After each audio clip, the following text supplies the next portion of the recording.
Joe Rogan Podcast. Check it out. The Joe Rogan Experience. Train by day, Joe Rogan Podcast by night, all day.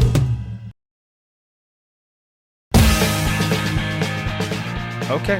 Hello, Katie. How are you? What's happening? Yeah, not much. Not How are much you? at all. This is very uneventful for you. It's funny that you're nervous to do this, but yet you're not nervous to row a boat. Well, you might have been nervous. Were you nervous to row across the Atlantic? I definitely was nervous, and I think like that is a good thing to be able to channel that energy to, make sure bad things don't happen. But that was definitely more my comfort zone than doing something like this. Is that well, obviously it's the craziest thing you've ever done, right? I shouldn't say obviously. Well, I think that like the last endurance challenge, it was like running 33 hours straight, and I think that hit my physical limit more than the row did. Like after the row, I felt like my body could probably continue going, but it was just more mentally challenging. How did you get started doing these kind of things? So I would definitely consider myself more like an accidental adventurer. So I had to take a gym class to get my high school diploma. And through process of elimination, I wanted to find like the easiest A, because at that point I was like a bench warmer and I didn't really excel in those team sports. So the easy A was a walking running class, and I signed up just like trying to do the bare minimum, and it was during that class where I was like, okay, I'm already forced to be here. I might as well try to run, and I set that target of running 1 mile straight, and I never thought I could do that. And so when I did run 1 mile straight, it was probably equivalent to people who run a marathon, like just feeling like really elated. And that's the seed that planted all the adventures to come. It's really just that 1 mile and realizing that I was limiting myself by what I thought was possible. And 1 mile turned into 2, 2 into 3, and that was really how I did my first marathon. And every event was like started from really that place, that 1 mile. So you were sort of an athletic underachiever or a not interested in athletics person? So in middle school, I like most people did all the sports, all the team sports, and the focus was like, oh, hey, let's hang out, let's make friends, and my priority was definitely like just hanging out with friends. I didn't have that like competitive sense about it. And once it got too competitive, I kind of checked out, because I was like, why are you guys making a big deal about this? Do you know what I mean? Like when you see it, when like the parents are more invested and you're like, settle down. So when it became stressful and not fun, that's when I checked out, and I didn't really have interest in that. And so when it became my own, when it became something that was very internally driven and not anything other than the pure curiosity, I would say that people who do athletic things, like they could be driven by many things. And I would say at the core, one of the driving factors is just like a kid-like wonder of like, can I climb a tree? Can I do this? Can I do that? And it's like, I think curiosity is very underrated in that, like, it could really propel you to see what's possible. And so curiosity time and again has like brought me to do things that I never imagined doing. Do you still think back to that first mile, like completing that first mile, and that elation, that feeling of elation where you were like, oh my God, like a new door's opened? All the time. Like some of my friends now that like I'm more in ultra running, it's like we'll hear ourselves. I mean, I'm not exempt from this, but saying things like, oh, it's just a mile or just 5 mile or just a marathon or just whatever you want to adjust it. But like I still don't feel like I've lost sight of that, because I mean, I know this is kind of harsh, but like sometimes I say to my friends, like, well, tell that to someone who can't walk. Like it really is worthy of celebrating every step, every mile. And so I mean, yeah, I think there's like, it's just one achievement opens the door to other ones. And so, yeah, I definitely don't feel like I've lost that sense. And I think that's important to keep just so, I don't know, it keeps you in that humble state rather than expecting that just because you did it, you can. Yeah, it really is interesting how people are limited by their previous experiences and what they've sort of established as their boundaries. Yeah. And then you see them expand past those boundaries, and then it changes them. Totally. Changes who you are. I mean, like, one of the things that I'll get now is like, oh, I could never run a marathon. And my first thing is like, oh, which ones have you tried? And of course they're like, no, I've never tried. And I'm like, well, there you go. You actually have to try. And if you haven't tried, then you really don't know if that's truthful that you can't run a marathon. So, yeah, I think we get in our own ways more than anything else. And I'm not saying like, you know, it was my first mile running was very like not graceful. It was like, basically, I was like, I want to get this over with as fast as possible. So I was completely winded. I didn't know how to pace myself. And like, I don't know the whole like reason behind it, but it's like you have that metal mouth. Do you know about that? Yeah. It's like when something, do you know the science behind that? I don't, but I know it's like there's like a metallic exactly thing in your mouth. Yeah, it almost tastes, and it's because like you're pushing almost like too hard and it's like bursting something in your lungs. But yeah, so Is that what clearly, it is? Really, it's bursting something in your lungs. I think Maybe so. it's blood, because Yeah. blood does have sort of a metallic Yes. copper-like taste Yeah. to it. Anyways, I didn't know how to pace myself Oh, because so you stuff went- like that would happen and be like, oh, okay. So you went too hard, too fast. Yeah, and that's not what endurance is about. So No, it's about steady, yeah, right? totally. Like, yeah, like understanding aerobic and anaerobic and like just basically being able to talk the whole time. And Right. So you start off with this first mile, and Yeah, then I you do. eventually work your way up to all these challenges. yes. And then eventually you decide, I am going to row across the Atlantic Ocean by myself. Yeah. So, okay, so the row. I was on a bus, right? And I was like talking to someone sitting next to me, and we were talking about endurance challenges. And I was a stubborn know-it-all 19-year-old. So, of course, I was like, oh, I've heard it all. I know people climb Mount Everest. I know people sail around the world. I know about all these things. And then he mentioned his friend rowed across the Atlantic, and that was like, that just stopped me in my tracks. Like, what? Like, people can do that? Like, it was so far beyond anything I ever imagined. And I think, like, with endurance, what's so cool about endurance is, like, at a certain point, everyone's body hurts, right?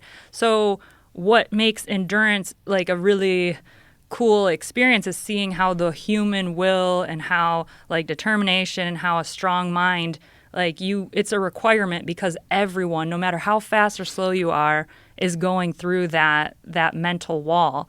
And so yeah, I found out about ocean rowing, and I was really captivated not only by that mental component, because like if you do a marathon, you go home, you take your shower, you have people cheering you on, but ocean rowing, you're stripped raw of that, and something about that was intriguing to me, because it's like, okay, how can you dig deep internally when you don't have the finish line, whatever, party and like the swag and the people and the nice cozy bed. And I liked that idea of like being so stripped raw that you have to dig deeper than you ever would if you didn't have all those other externals. So yeah, I found out about it on a bus. I went home and went and Googled everything I could about ocean rowing.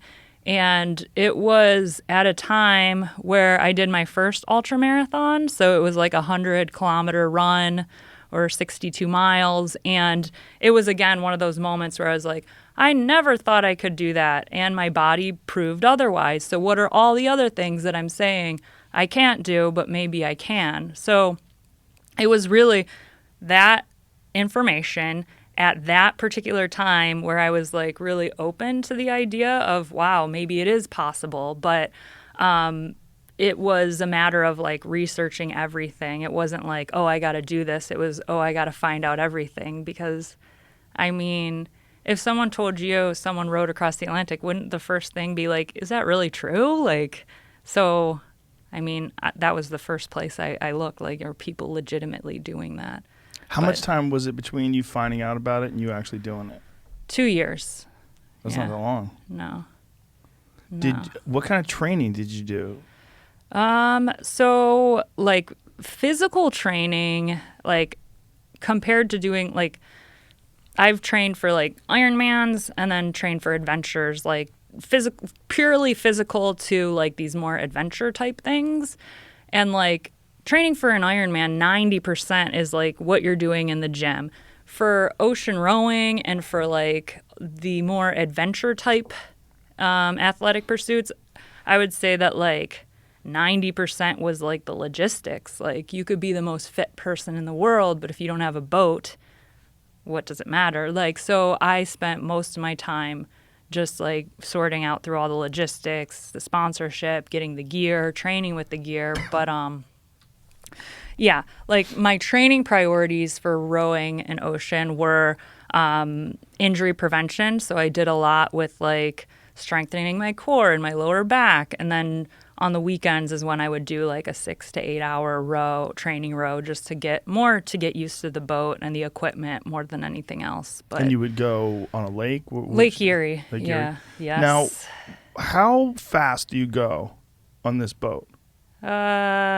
Like maybe I would go like 30 miles a day. No. How fast? Like per hour? 2 or 3 miles. 2 or 3 miles So, per hour. yeah. So basically like the speed of walking. Yeah, so my boat was a 19-foot rowboat. It was like 400 pounds, but once it was fully loaded, it was 1,000 pounds. So it did have like a sliding seat. Yes. Okay, so I had a sliding seat, so that meant that like my legs and my back were the main source of like power, but I think the best, like... You mean a sliding seat like a rowing machine? Exactly. So, like... So that helps you? It means that, like, the power was coming from the most powerful parts of my body, not my arms. So some people assume, like, oh, it's just your upper body, it's just your arms. But, in fact, it's more your legs and back. But... so this thing's going 2 or 3 miles an hour. Correct. And how many miles is the Atlantic Ocean? How many miles across? 3,000. Oh. 3,000. So... Christ. Oh my God. Don't think about it. Just don't even think about it. Oh my God, that's so far. That's so far. It was the worst reaching the halfway point just because like... How long did it take you the whole trip? 70 days. 70 days. Yeah. That's not that bad when you Yeah. think about it, how far you went. Yeah, I would say so. Yeah, I anticipated it would be 70 or 100 days. Oh my God, that's a big gap. I had 30 days of extra food and... Oh, that's good. Yeah. Yep. Was anybody monitoring you? I had like a tracker so people could like look online and see where I was. But there wasn't like a follow boat or anything like that. Oof. Yeah. What are those nights like? It was pretty amazing. Yeah. So, of course, the stars were amazing, like shooting stars and just like, yeah, breathtaking. And then what surprised me, like I thought it was like, wait, is this real? Am I hallucinating? But I think the most stunning part was actually looking in the water because they had like this type of glowing plankton. So it was like a phosphorescence. Yeah. So sometimes I would see things glowing in the distance, and then all around my boat, anytime my oar hit the water, like I would see all of that. And Wow. yeah, like I was so busy planning the trip and the logistics that I didn't know like what wildlife I'd see. And so that was definitely like a pleasant surprise to see that. That must have been really crazy. Yeah. Have you ever seen? No, I've seen it on video. See if you can find video of it. What is it called? It's bioluminescence, but there are, like, Puerto Rico is probably the closest place to here that has really good bioluminescence too. Like, yeah. So that it really looked like that? Like Yeah, that around bright my blue? boat, yes. That's amazing. Very trippy. That is so wild. Yeah. Wow, So look I at could that. put my hand in the water and Did you take any photos or film it? I anything? did have some film and Of yeah. this? Sometimes no, like you can't really take good, I mean, yeah, I didn't have really good. Bioluminescence photos? God, look at that shore. That's insane. Now, you said the stars. Stars were amazing, yes. Like, how amazing? I It's mean, no light pollution at all, yeah, right? Yeah. I mean, it in some ways it felt like I was just like living this National Geographic experience of like, I had dolphins come right up to my boat. I had, yeah, like I think it was like the fourth way mark. I was like, I want to celebrate, and my way of celebrating was very limited. It was like, oh, am I going to have 2 Snickers bars? Like, there's not really anything other than what I had, but this pod of dolphins surrounded my boat and were doing like flips and tricks and like Really? right at that moment that I was reaching it. So yeah, the dolphins and sharks and birds and I even had like fish following right underneath my boat, like because barnacles would grow. It was like on the side of my boat I would scrub them off, but sometimes they would just keep following my boat. So every time I named them Ed, and Eddie, but I had like 3 Dorados that would keep following and birds that came on my boat. And Wow. yeah, I didn't think that there would be that many birds out there, but Yeah, how are they getting out there? I don't know. I didn't ask, but I think some birds can actually fly right Yeah. across the ocean. yeah. Which is pretty amazing. Yeah. Yeah. So the Dorado, that's a dolphin fish, right? Uh-huh. They And were they were hanging out under your boat. Those Yeah. are delicious. Yes. That's a mahi mahi. Yep. Yeah. And then I had a lot of flying fish. That was another Oh. unexpected thing, like to constantly be hit by them, Oh, really? especially like morning and like, yeah. Did they ever Dawn and dusk. wind up inside your boat? You had to Oh, chuck yeah. them back Yeah. in? And I would wake up just because they would fly into the cabin and like, yeah. Flying fish. Wow. Have you seen flying fish? Yeah. I've Yeah. seen them in the wild. It's kind of cool. It's really cool. What did you eat? So everything had to be light just because I was pushing it. So I had like freeze dried meals, which aren't like the MREs that have liquid in it. So I had a desalinator. So I would convert the salt water into drinking water. Really? Yeah. Which is crazy because I was doing that journey to raise money for clean water, and yet I had a better source of water than a billion people. So that was just like, yeah. So this desalinator, I did not know that they had a portable desalinator that's that small. It was, so I had the main desalinator, which works by reverse osmosis, and there were 2 solar panels that powered all the electronics. And I had a handheld one, which fortunately I didn't have to use that, but that would take 2 hours to pump the water that I'd need. And then For the whole day? correct. And then as my third option, I did also have like ballast water that I could refill with salt water. So it would help maintain the self-righting capability, because that was another thing. This rowboat wasn't like something you could get in Dick's Sporting Good. It was like self-righting. So that meant that even if I had big waves, that it could flip and it would flip back over again because of the design of the boat. And then the ballast water helped with that self-righting capability. So your ballast water was fresh water just in case Exactly. of a chance that you needed water. You can Yes. get that and replace it Yep. with salt water. And then like the last week of my journey, I started just using the ballast water because it was easier and I knew I was about to finish. When you say you replace it with salt water, did you have containers that you would take the ballast water out and put it into some sort of a drinkable container? Yes. And then, Yeah, because you would have to get it all out and then put the salt water. You can't mix it, right? correct. So I had my own like water containers, but they were in these like, I think it was like a platypus type water containers. So, yeah. So who planned this stuff out for you as far as like the construction of the boat and the ballast water and all that jazz? Did you have to design all this yourself, or? So I was fortunate because I was able to buy it used. So there was another. Somebody quit? No. Somebody made it. But the way across? he made it. His name's Paul Ridley, and he did it a year before me. So he actually did made it. Yeah. How many people have done it? I mean, I don't know. I know there's more people that have been to the moon. Really? There's not a lot of Americans. Most of the ocean rowers are from like the UK, but for solos, I don't know, a few hundred. Wow. Yeah. So the only Wait a other minute. A few hundred people have been to the moon. 450? To the moon? No. In space. Oh. Yeah. I know there's not a lot. It's a small handful that Yeah. have been to the moon. Allegedly. Are you next? Now, when you're getting this from this guy who's done it, Yeah. did he look at you and go, Katie, don't do it? I think he was so excited to have someone lined up to buy it because there's not many people who want to buy it that it's like... Imagine you put that on eBay.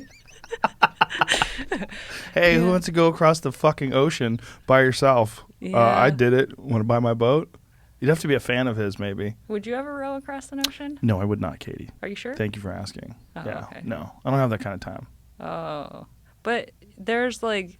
You have your whole life in front of you. No? No. Well, what's one thing that you do want to do before? Like, you know. That's not appealing to me. Oh. People like you are appealing to me. People that do things like that, you're very appealing. Cool. I like talking to you. Okay. I don't want to do it. I get it. Oh. I know it's got to be mind-bending and very, very difficult. I'm very aware of that. Okay. That's an enormous amount of time. You're 70 right. days. I have 3 jobs. Yeah? I have no desire to take 70 days off of any of them. Okay. All right. But I Well, get it. Yeah. Yeah. I mean, yeah, I guess that makes sense. But you're interesting Yes. because when you said that to me, would you do it? And then Yeah. all of a sudden you like probing, you like looking into my brain. You wanted to see what's going on in my soul. I could tell. Like you're like, would you do it? Maybe you're a quitter. No, it's just like maybe you wouldn't do it because no, you don't have the that's courage. That is definitely not true because most people who do want to do these things, do you know what the limiting factor is? Well, What? the perceived limiting factor. What is Because there's always a way or there's always a limit, right? Like, so money can be a limiting factor for a lot of adventurous things. And Sure. I hope that when people like see some of the things I've done, they are encouraged to know you can do things on a shoestring. You don't have to, but that's just, yeah. Well, Like, there's also taking 70 days off work. yeah, That's very difficult for a lot of people to pull off. that's true. It's hard for people to get a week off work. Yeah. Yeah. But you could look at it a different way. Like How old are you, Katie? 33, How old were you when you did it? 22. So when you were young and what were you doing for a job when you did this? So I just graduated from college and I was working for a nonprofit for a year beforehand. So I was planning this during my senior year. So did you stack some money aside? There's no way I would have been able to do it without sponsors. So there were some Cleveland companies that were able to partner up. And the purpose behind it, there's definitely a purpose behind why I do what I do. And that's always been water. And so there were also some companies that shared the vision and passion that, everyone on our planet should have clean water. And there's ways to do that. So yeah. We do some work with Fight for the Forgotten. It's my Okay. friend Justin Wren's organization. Do you know where they are? Uh-huh. They build wells for the pygmies. Yep. Yeah, he's a pretty amazing guy, but he's been going over there for years, and he spends months every year over there in Africa building wells, and he's immeasurably helped the lives of countless people over there. Yeah. It's amazing. It's just like, something that we just take for granted, like, here, water. It's right there on the table. You might Yeah. drink it. You might not. We might throw it in the sink. Yeah. Delicious water. I mean, that is one thing that is very universal. It's crazy that some people don't even drink it. You know, John Daly, the golfer. I was watching an interview. You know who he is? I don't golf, but he's a famous golfer, famous for being a guy who just gets hammered all the time. He smokes cigarettes, but he's a really good golfer. Just a big, fat guy who doesn't take care of himself. But he does not drink any water at all. And they did an interview with him, and they said, how much Diet Coke do you drink a day? And he said, somewhere in the neighborhood of 12 large Diet Cokes a day. So he goes to McDonald's, and he gets Ew. those extra large Yeah. things of Diet Coke. He says McDonald's has the best fountain drinks. But he says he hates water. He doesn't drink any water. I'm like, wow. If you were thirsty, like there, what is it? 26 to 28 cans of Diet Coke a day. Now I have 10 to 12 at most. I only smoke 2 packs of cigarettes a day, not 3, so I'll be all right. 17 terrible pieces of health advice from John Daly.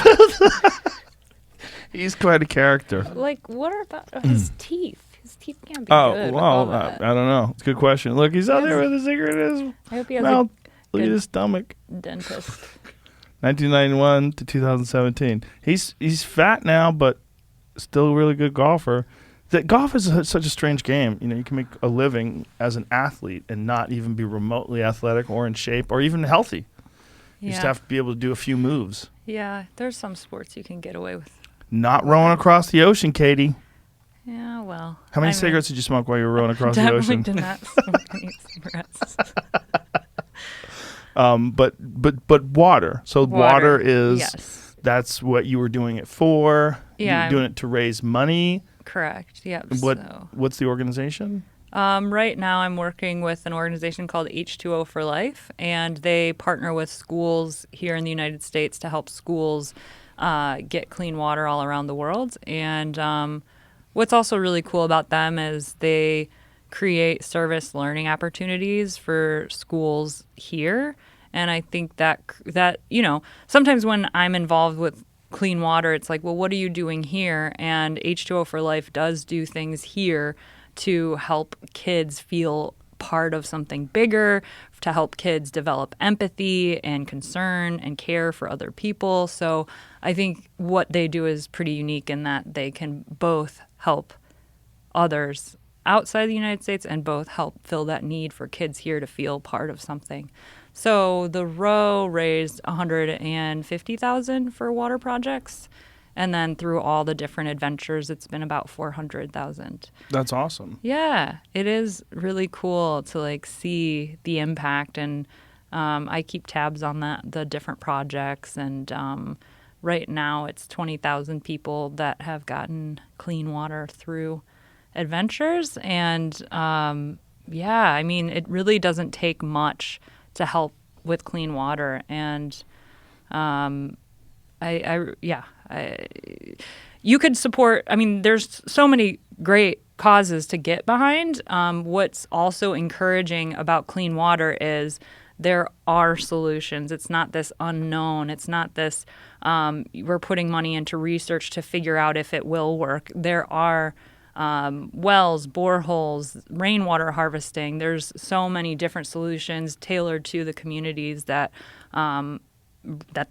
work. So what made it, when you were thinking about doing this, what made clean water, what made that the thing that you chose to have as your main charitable organization? So I was living in Australia, and they were experiencing a pretty significant drought.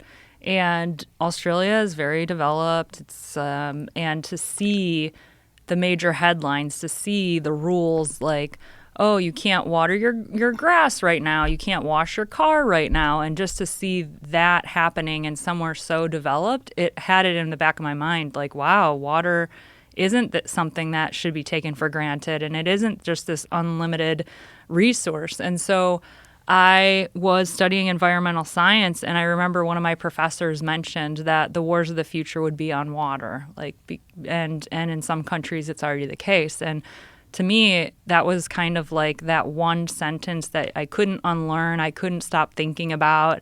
And it just hit me at a core of like, that is so wrong. And I was 19 or 20. And at that point, I felt like I had a little bit, because of traveling, like I had a little bit of a sense of what was going on in the world. But to know at that point, 1 in 6 people didn't have clean water, I was like, wow, I didn't even know about 1/6 of our planet and what their daily struggle is. And like the fact that it's a problem that has a solution, and it's something that, like, I don't know what cause could have as big as an impact as water, because you think like, okay, what can you live without?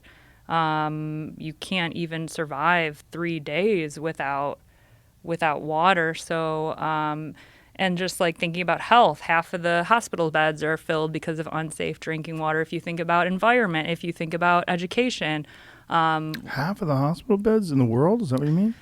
yeah, and Really? like Half.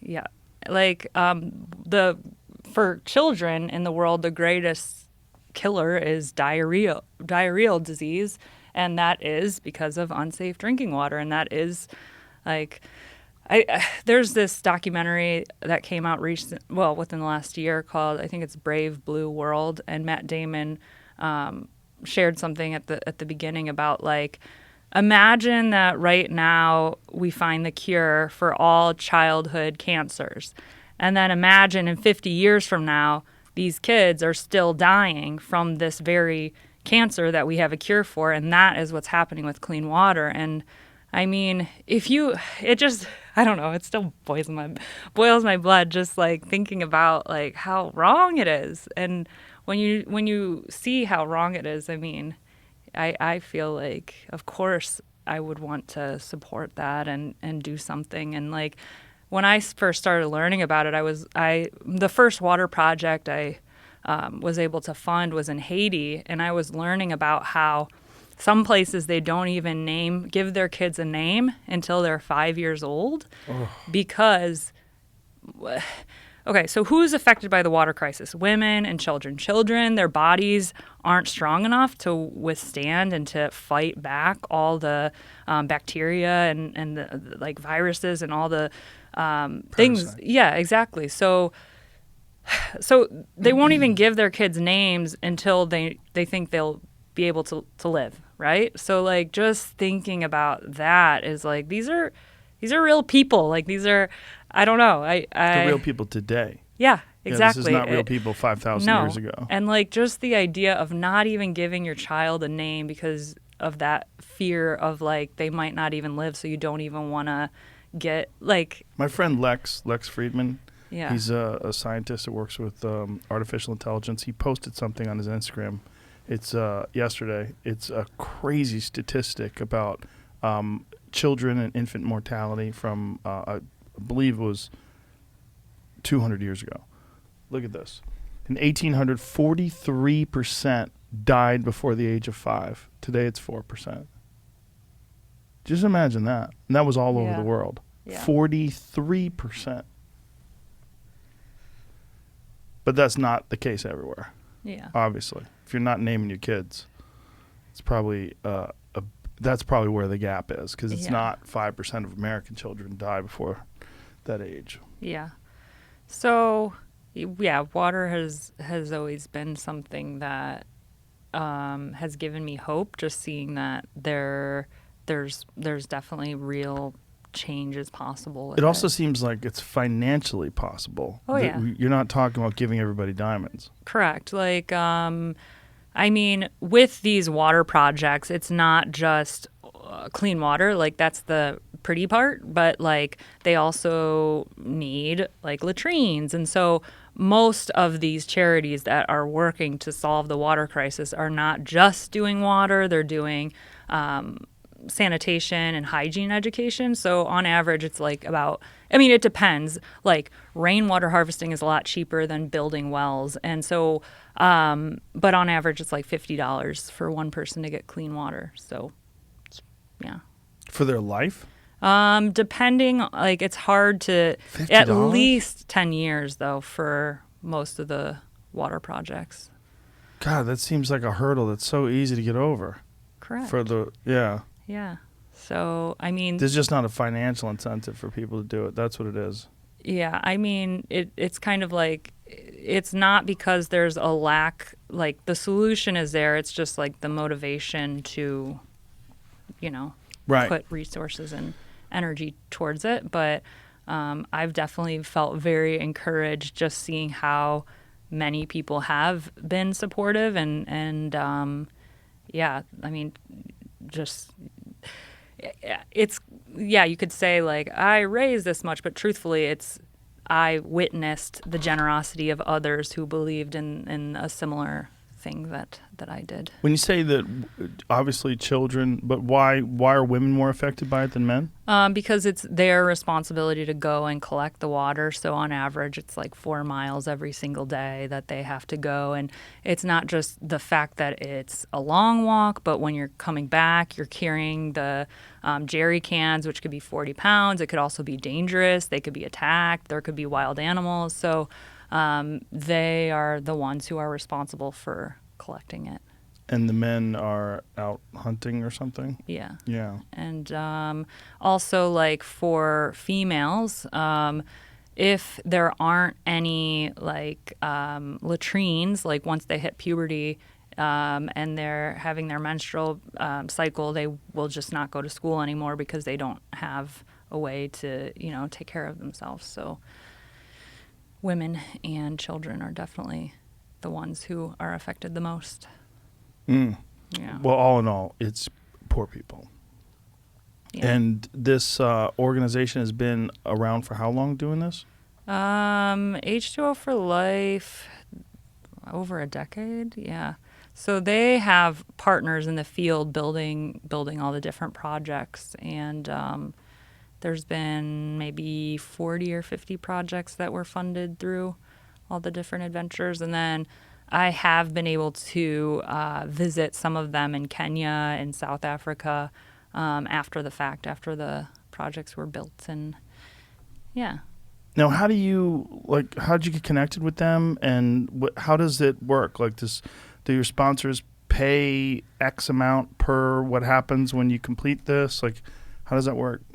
So for the row, there were corporate sponsors that helped pay for the cost of the event. And then I did things like sponsor a mile. Sometimes like I'll do work with Rotary clubs. They've been super supportive and a good partner on hosting different events. I don't even know what a Rotary Club is, but I know that word. Okay, so there's 30,000 Rotary clubs all around the world. What's a Rotary Club? My dad used to be in one, but it's like a group of guys that meets and hangs. And it doesn't have to be guys. A group of people that meets, have lunch, talk about business, sort of stuff. That's what it is? Because it's in one a of those neighborhood, things. sort of like community. Until this moment in my life, I've never even thought, what's a Rotary Club? Yeah. Oh, They well, sponsor let me tell you. I know the highway name. cleanup. Yeah, she knows more probably than. So Rotary clubs, you probably have seen their signs like, oh, we're meeting every Tuesday at 8. So it's usually like leaders in the community get together once a week and they do local and global service projects. So it's a service organization. So there's your local one, then there's districts, and then they meet for like global conferences. But basically, yeah, their focus is how can we make our community better locally and globally. And so we've partnered on different like fundraisers and then so there's partnering with schools, partnering with Rotary clubs, and then part of like whenever I do speaking, I do it in return for donations to the cause. And then finally, some corporate sponsors will do like a matching fund challenge. So whatever other individuals raise, they'll match that. So it's definitely like seeing who's interested and who's also passionate about it. But there's definitely never been like, this is how it's always been. Like it's kind of working with what interests of others that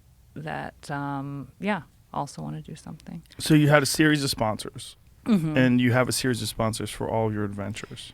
Usually, yes. Yeah, like some of my like smaller adventures were more like on a shoestring.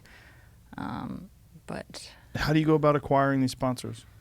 um so a lot like because especially for my first adventures, I didn't that wasn't my network. It was a lot of like cold calling and just looking for companies that I thought would also share the same vision. But yeah, it really just like sending emails or asking to set up meetings. But So you do it all yourself. I do, but of course, like no one ever does anything by themselves. Like everyone's always supported. Sure, sure. But no, I don't have like a agent or anything like that. Seems like you should. I mean, maybe, I don't know. But it seems like with these things that you're doing, especially the rowing across the ocean, it's pretty high profile, right? It feels like someone can get involved and sort of boost your signal. Yeah. Yeah. I mean, I'm open. I don't know. Are you going to do something else crazy? I definitely feel called to do like so with ocean rowing, most people go from like one island to another because you're right within the trade winds. So it takes about 100 miles offshore until you're right in those trade winds. And so I was very intentional about the row and going mainland to mainland. And the reason behind that is just because I've always thought it would be so cool to go around the whole world by human power. Like, and when when that idea came or whatever, I basically said, okay, so what's the hardest part? What's the part you're most likely to fail?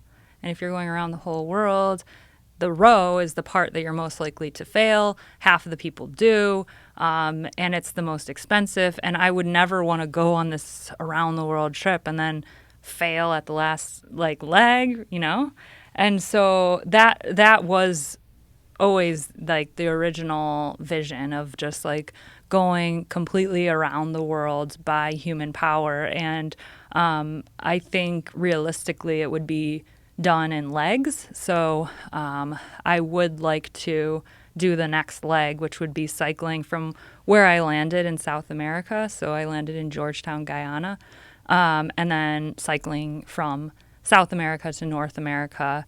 And that would take probably about a year. But yeah, so that was always like something, but it's not.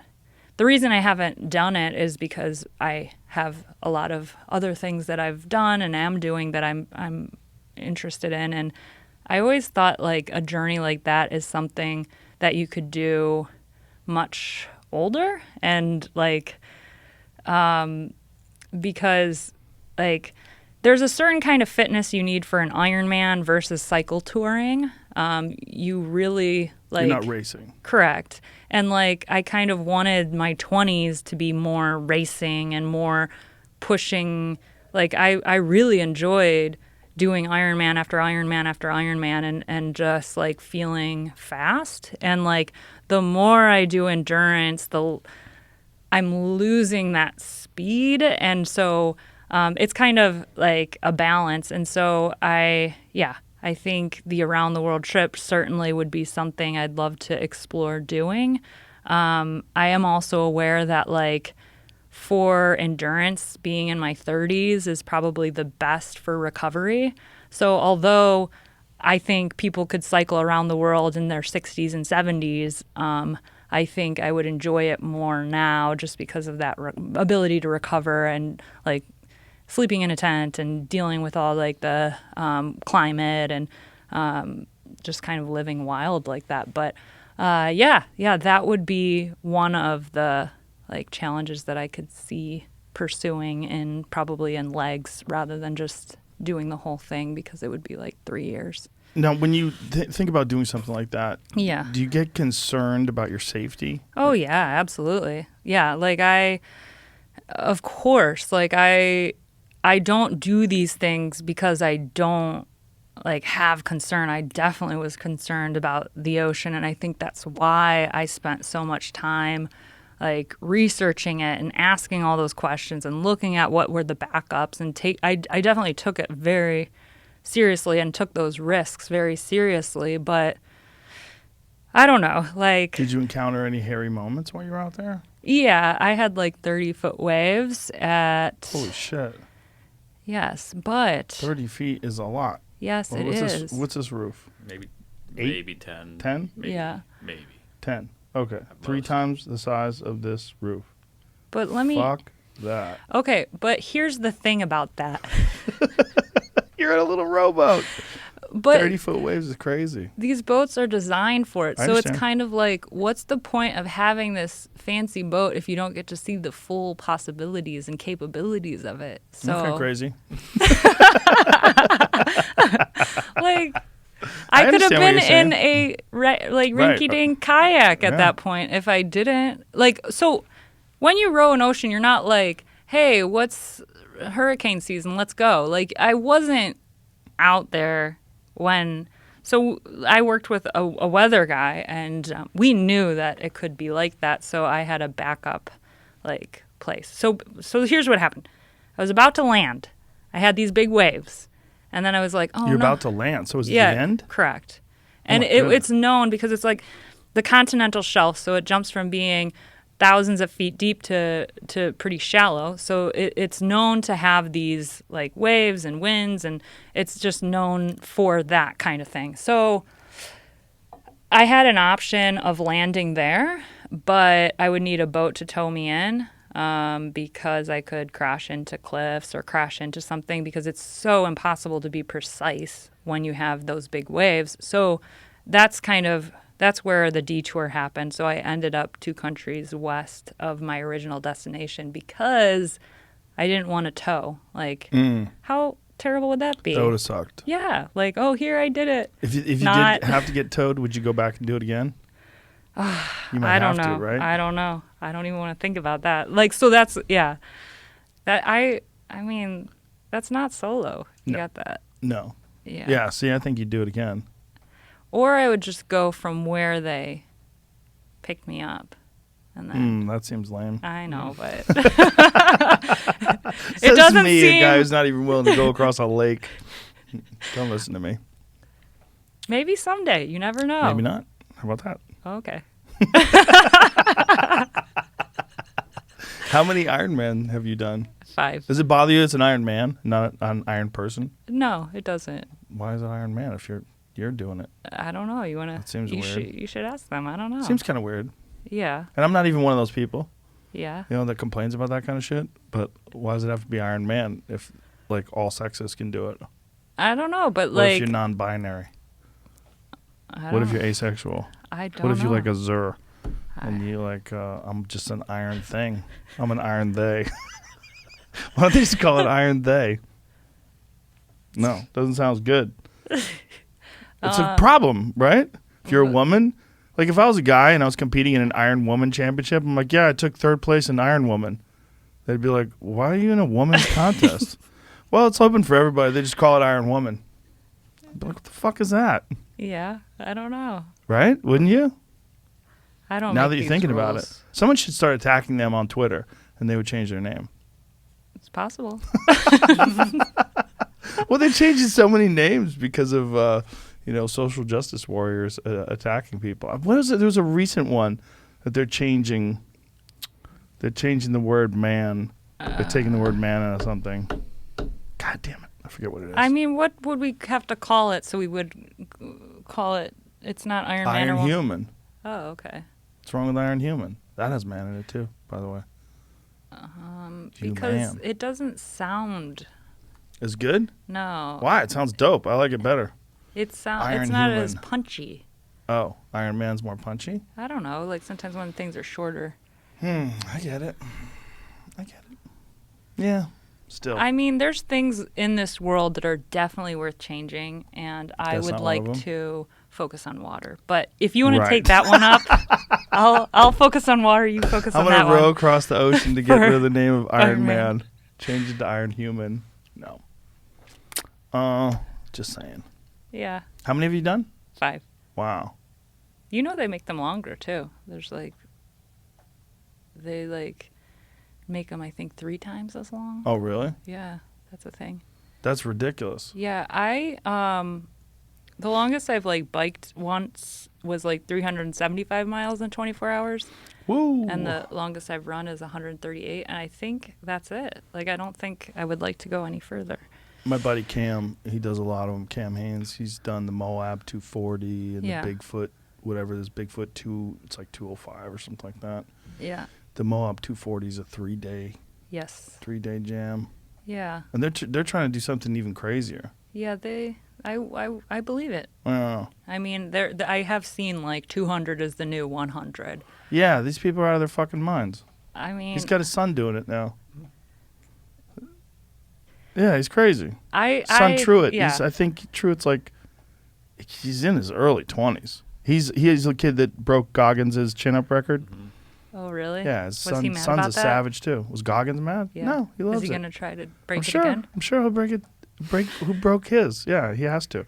I think another guy Goggins held the world record, and then Truett broke Goggins' record, but I don't believe that was the world record anymore. I think there was another guy who broke the world record. Gotcha.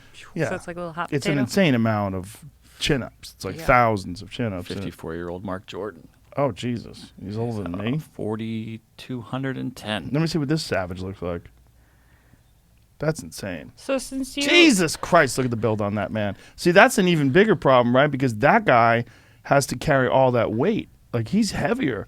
Because when you look at Goggins or Truett, Yeah. they're smaller guys. Goggins is that Truett there? I think so. Maybe. Yeah. I don't know if that's Truett. No, it's not. No, this is No. 2017. Okay. Oh, it's So- most pull-ups in 1 minute. Sorry. These savages keep breaking it. Yeah.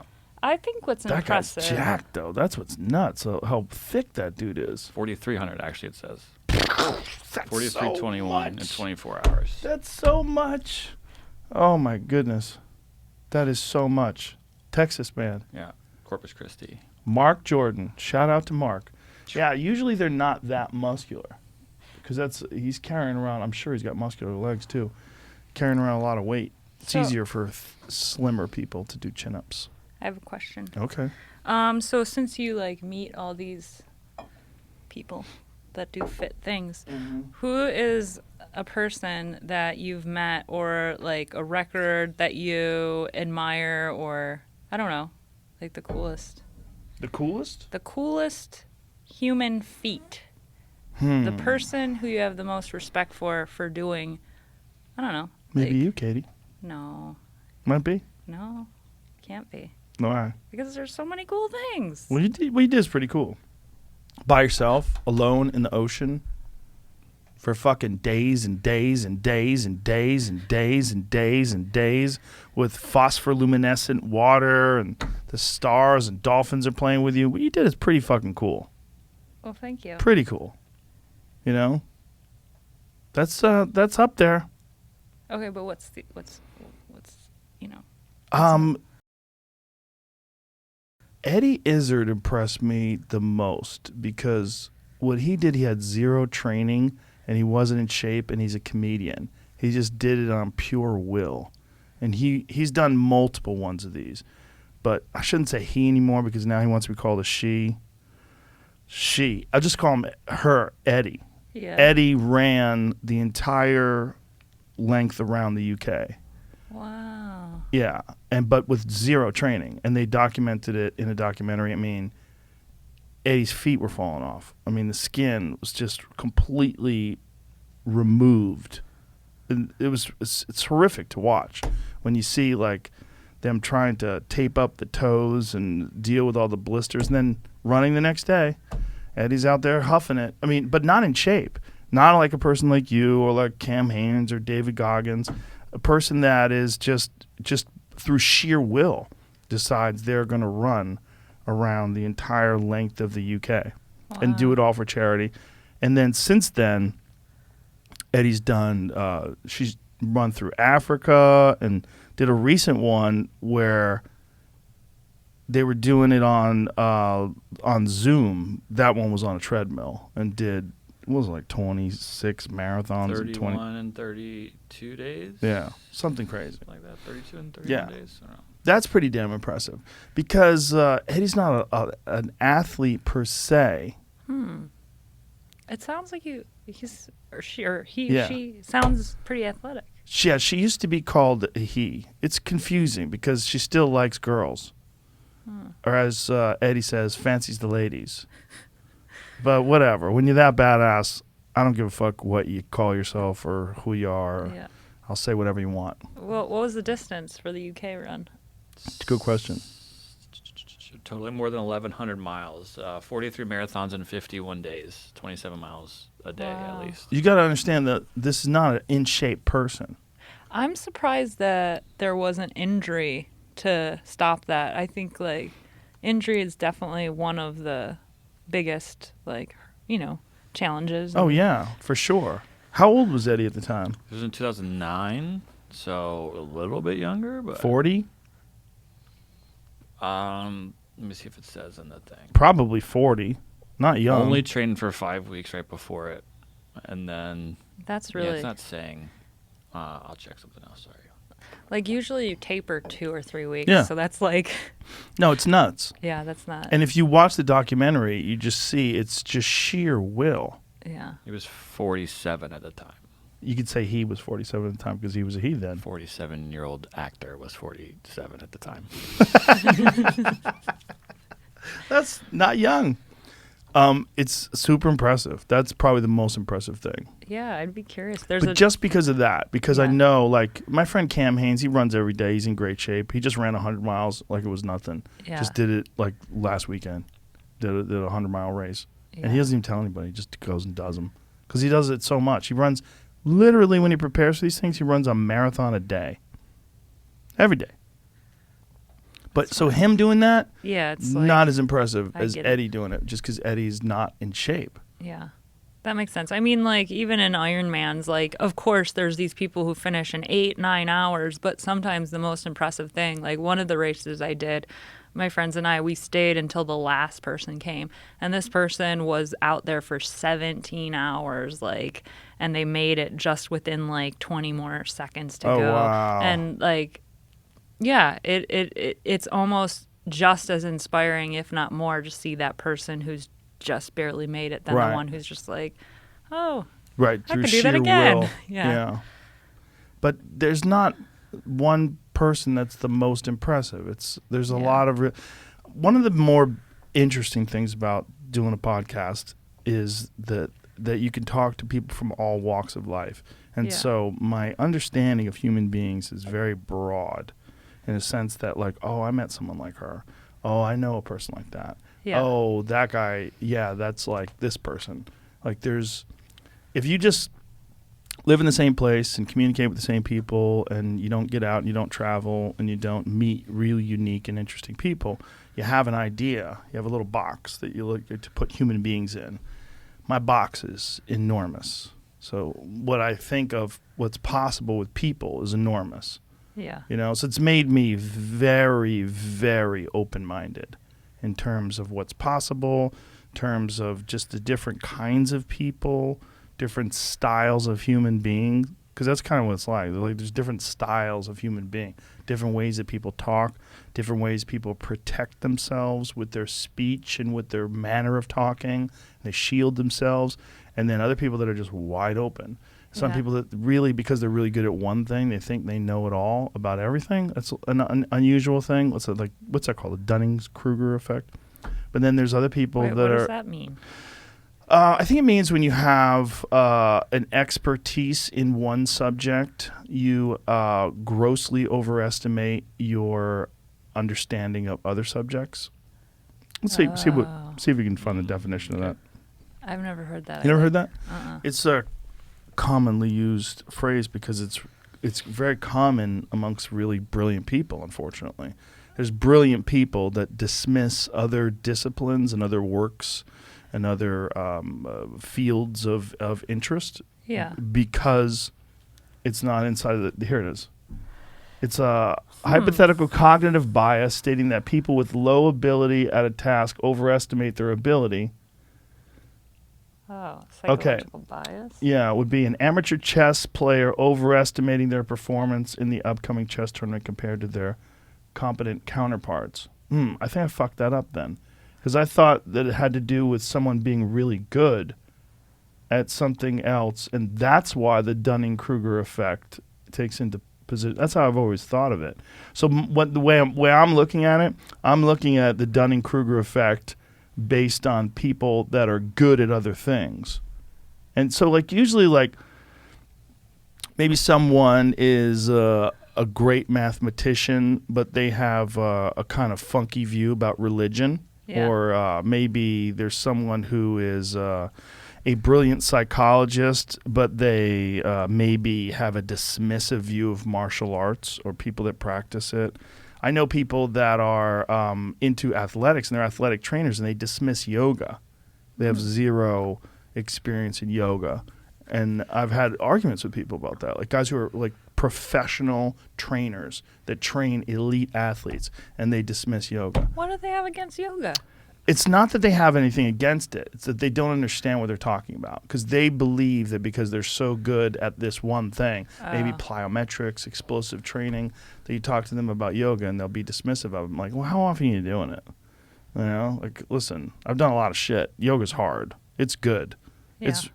I don't think it's the only thing you should do. Yeah. But, Yeah. I talked to this one lady. She used to go to my yoga class, and she was in her 50s, and she was fucking shredded. She had this crazy six-pack and super jacked. And I go, you don't just do yoga. And she goes, no. I do a lot of weightlifting, and I do a lot of CrossFit and stuff like that. She goes, I don't think you should just do yoga.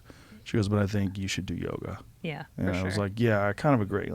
Because I think just doing yoga, you get one of them weird guru bodies, where you're real bendy, but it doesn't seem like you can help anybody move a couch. Yeah.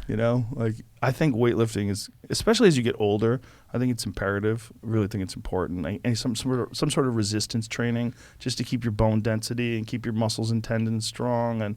But yoga has some profound mental benefits, For some sure. psychological benefits. Yeah. And it's hard. It's fucking hard. Holding on to those. I like to do hot yoga too. So holding on to those poses when it's 105 degrees and you're watching sweat pour off of you and your heart's pounding out of your chest. Yes, but sometimes when you do those hot yoga classes, you would be sweating if you were just sitting there. So I think sometimes, you know what I mean? It is hard, but if you were sitting there, you probably would be sweating too. So it could be. Well, that's because it's harder when it's Yes, hot. exactly. Because it makes your Yeah. body produce heat shock proteins, which makes it better. The idea, see, this is where another thing that people get screwed up. They say, oh, no, it's not that hard. It just seems hard because it's hot. Yeah. No, it's fucking hard. And it's harder because it's hot. So your body has to work harder. It feels harder because it is. Because it's more difficult for your body. So because it's more difficult for your body has to produce these cytokines. Yeah. And that is massive. It's massive for anti-inflammation benefits. And there's actually a study they're doing at Harvard right now about hot yoga.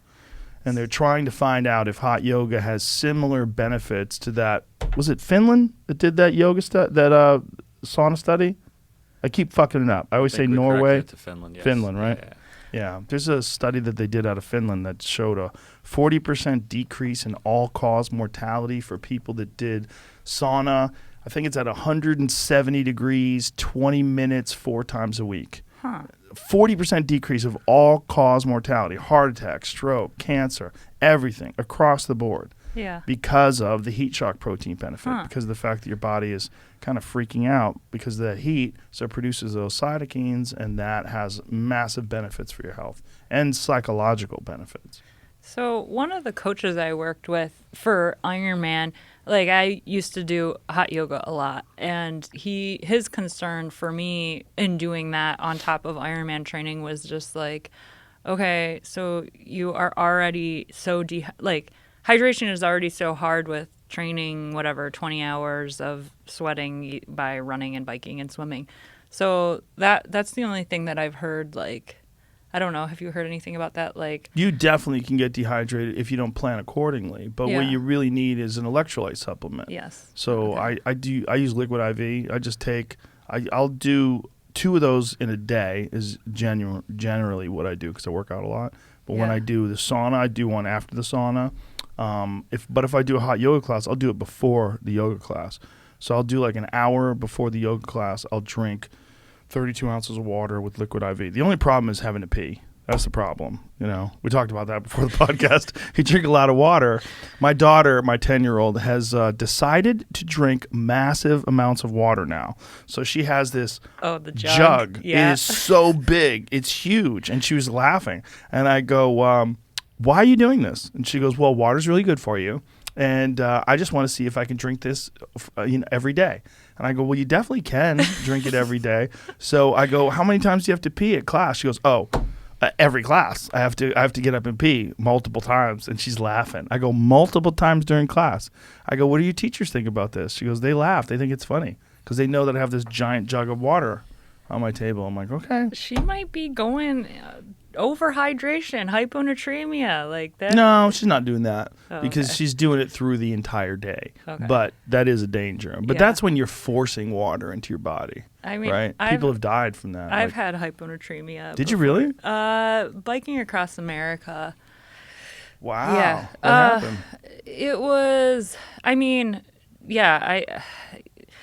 I've had if you do endurance stuff, of course, some things happen. Like I've had rhabdo. I've had. When you had rhabdo, would they have to rhabdomyolysis? What'd you have to do to fix that? So that was the thing. Like, this is gonna sound so stupid, but I was like, but I don't feel like it. Like, and I've had like internal bleeding. I was like, I don't feel anything. Like, so they just give you IV, and that was as just drink water. They gave me like 2 liters of IV. And that's it. That was all. And then I think I was just monitoring. And rhabdo is your muscles start to break down. Yeah. So, whenever you're working out, you're ideally breaking down your muscles because that's how they grow stronger. So, from my understanding, I mean, I'm not like but from my understanding is that it's like when your muscles are breaking down, it's in your bloodstream, and your kidneys are trying really hard to filter it out. And if there's so much breakdown, it's beyond your kidney's ability to filter. So it could cause kidney failure. So it's clogging your pipes, yes. basically. Yeah. So, I know that like the stuff I do, no doctor would be like, yeah, that sounds great. Go run 100 miles. But doctors tell you not to do everything. I though. know. That's true. They don't want the liability of being like. It's not just that. It's just like, when I got my first knee surgery, I remember my doctor saying, well, no more martial arts for you. I was like, the fuck out of here. Like, what are you talking about? Watch me. I was like, at the time, I was 22 or something like that. I'm like, you're fucking crazy. Like, what are you saying? Are you fixing my knee or not? Is it fixed? Like, it'll be more vulnerable now. Okay. Yeah. And then what, I get it fixed again? Like, in my mind, I was like, I don't even know what you're saying. I'm going to stop working out. I can't do martial arts ever again. And then it happened again when I got my second knee surgery. I had a meniscus scope, and the doctor, same thing. They were like, well, you really need to stop this. I'm like, oh, okay, I do? Meanwhile, I don't. Look, because here I'm still doing it 20 years later, and I'm not in pain. Like, you guys are out of your fucking minds. Yeah. They're so risk averse. They just want to avoid any kind of real problems you're going to have with your body. But I think your body's supposed to be used. Absolutely. You got to use that damn thing. I mean, like, I'm really into rollerblading right now. Oh, boy. I could go on about the benefits of rollerblading. Tell me, I think please. I even was talking to people before this. Okay. Rollerblading is so great. And some people are like, oh, my balance is so terrible. I'm like, well, you should probably rollerblade, because how do you improve your balance? By doing things that challenging your balance. Like, you don't get better by avoiding it. So, but that's what people say. Oh, I can't rollerblade because of that. No, you should rollerblade. Just wear your helmet. Knee pads, get elbow your knee pads. Do what you Do got you to have do. the hand things too? I don't. You don't? I just have the helmet. Ooh, what about your hands? Don't you worry about the soft tissue in your fingers? No, not at all. I rode across the Atlantic. Like, I'm used to the having rough calf kills stuff. if Yeah. needed. But running, and I think most endurance athletes end up doing the same repetitive thing, right? Right. And what most weaknesses are your hips. And a lot of people have knee issues, which is because of weak hips. And so I think what's really great about rollerblading is it targets the very areas that are often very underdeveloped with running and biking and And that's your repetitive hip muscles. hips. And then I think there's the stabilizing muscles, and you'll get that with the Pilates and things like one-legged type drills, and I don't necessarily think the stabilizers from my experience, if my quads are really strong and I'm trying to run, I'm going to rely on my quads, and I'm not going to be like, hamstrings work really hard, because I already know my quads are really strong. But with rollerblading, I think it gets into all these little stabilizing muscles. And so the areas that I'm really sore from rollerblading is my low back, and that's another area that matters a lot with running, because I think running, you could definitely think about your strength and your muscle, but what's also, from my understanding, is 30% of your run efficiency happens because of your form. And yeah, low back definitely helps with form. And I don't know, I was just thinking about what sports are fun, and I don't think you could be in a bad mood while rollerblading. Yeah, it seems like it's a good time. I It I looks get really- festive. You can't be angry while you're rollerblading. No, and you could listen to music and Yes. jam out, have fun. Jam out. I Yeah, jam out. there you go. That's what my friend and I are doing every weekend now. So that's your thing. For now, You gonna rollerblade across America? no. Are you thinking about it? No, I thought about it. Here's the thing. It's really okay. So I have the 3-wheeled rollerblades. There's 4 wheels, which is what most people probably have used, but 3 wheels are a lot faster, and it's really hard to stop. Is the 2 in the front or in the back? No, it's not skating. It's one. Inline. Yeah. Oh, like a blade. Yes. Oh, okay. So I cannot stop very well, Well, that sucks. and so I would not want to go across America if I didn't know how to stop Why it. don't you go roller skating? Is that too easy? Oh no, I don't. I feel like That's it's for babies? slower. Oh, you want to go fast? I mean, it does You're feel like Ricky Bobby. Well, I mean, who wants to go slow? I get it. So I think rollerblading's really fun, and people should try it if they haven't. It seems like a good time. Yeah. And there are certain things that gymnastics, it's very artistic and fun to watch, but I'm sure for the gymnasts it's not actually fun and artistic to do. But I think ice skating and rollerblading, it's fun for the person and for the person watching. I don't know. I think gymnastics are fun. My middle daughter does gymnastics. She's really good at it, and she loves it. We have to stop her from doing it in the house. She does back handsprings in the hallway. Wow. We gotta go, hey, come on. That's Cut the pretty shit. cool. Yeah. She loves it. She gets out on the trampoline, does flips and all kinds of shit. She goes bananas. You can't stop her. She loves it. I've never really been. I always assumed that because it just looks so hard. I think a lot of things that look hard, when you finish them, is a feeling of elation. Does that sound familiar? Yes. I think when you don't think you could ever do a backflip, and then all of a sudden you can hit 2 in a row, or do a tuck and do a forward one, and and you start doing it, and then you get better, and your form gets better. It's like everything else. It's like martial arts. Martial arts are really hard, but when you get good at it, it's like, wow, it feels like you're in a real live video game.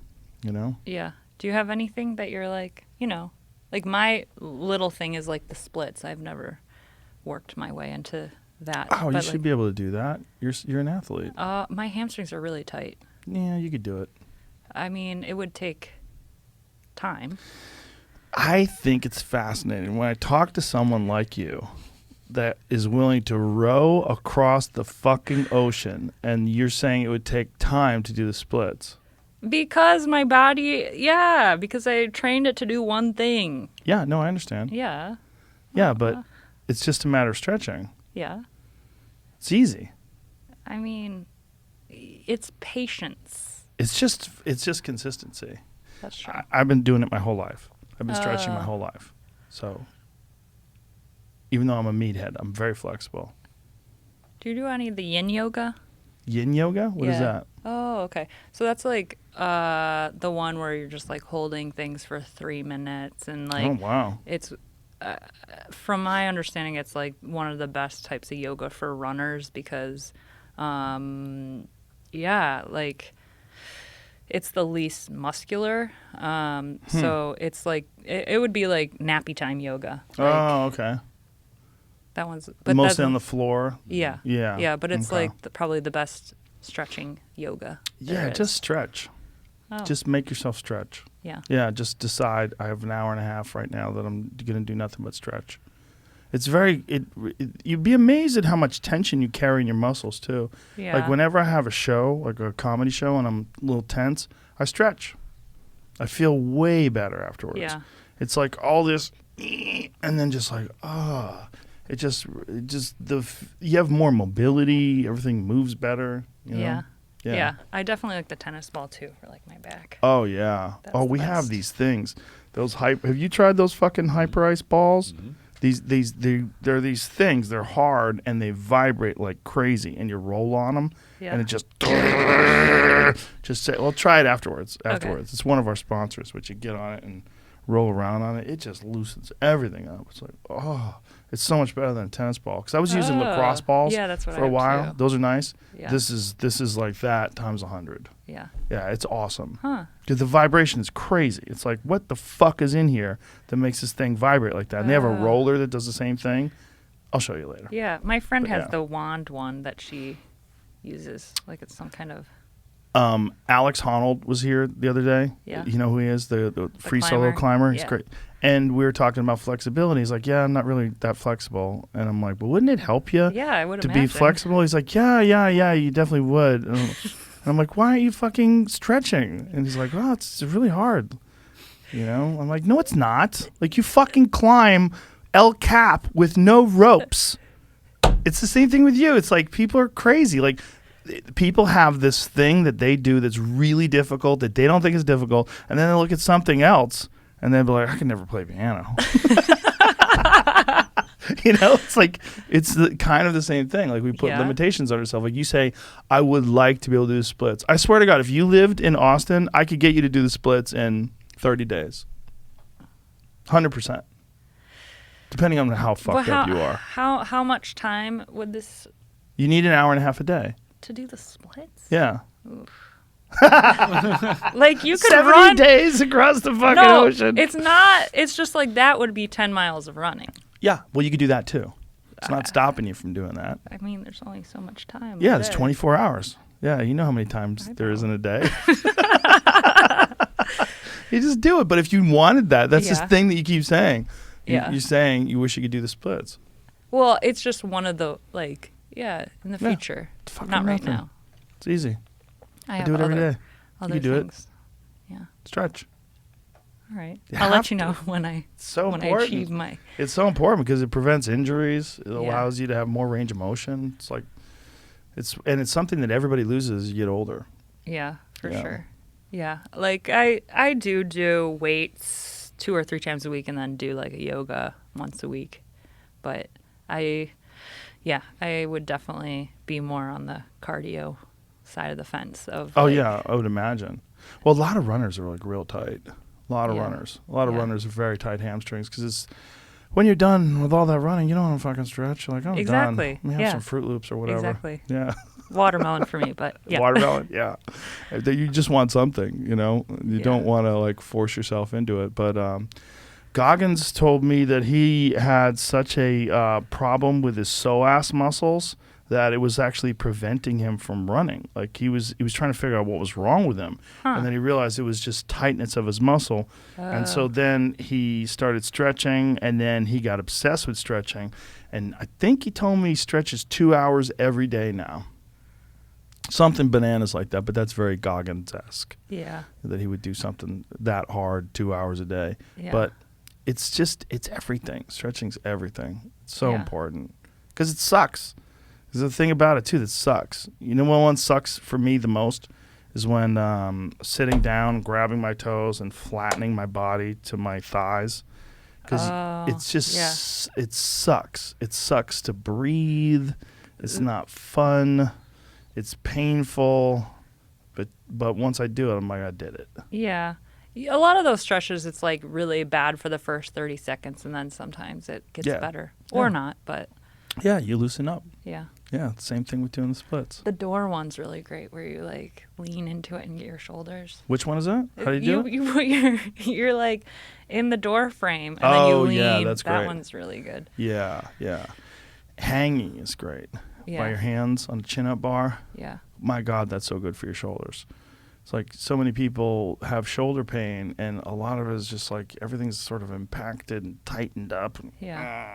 And it's hard to stretch those things. But just hanging from a chin-up bar, it's like everything sort of like stretches. And it feels great for your lower back, too. Totally. You know? One of my friends is really into the inversion Oh, yeah. I love those. tables and everything. You know what's the best one? Teeter makes the ones that you hang by your ankles, but they also make this thing called the decks. Do you know what that is? It's the shit. You put your legs in it, almost like a leg curl thing, and then it hinges forward. And so you're hanging just from your hips.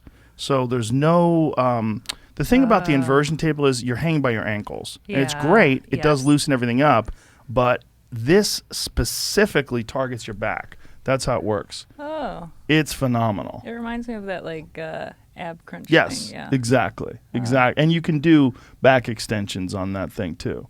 You could use it for that as well if you want to. But oh, sorry. no, it's okay. This is like definitely good for like one of the things with ultra running that I notice. Like there's a lot of weird things that like, and one of them like is the swollen hands and like swollen feet, and usually every time after a long run, I'm always like putting my feet up. Above my head I'm sure, just to try to balance it out. Yeah. That thing though, you feel your back going like pop, pop, pop.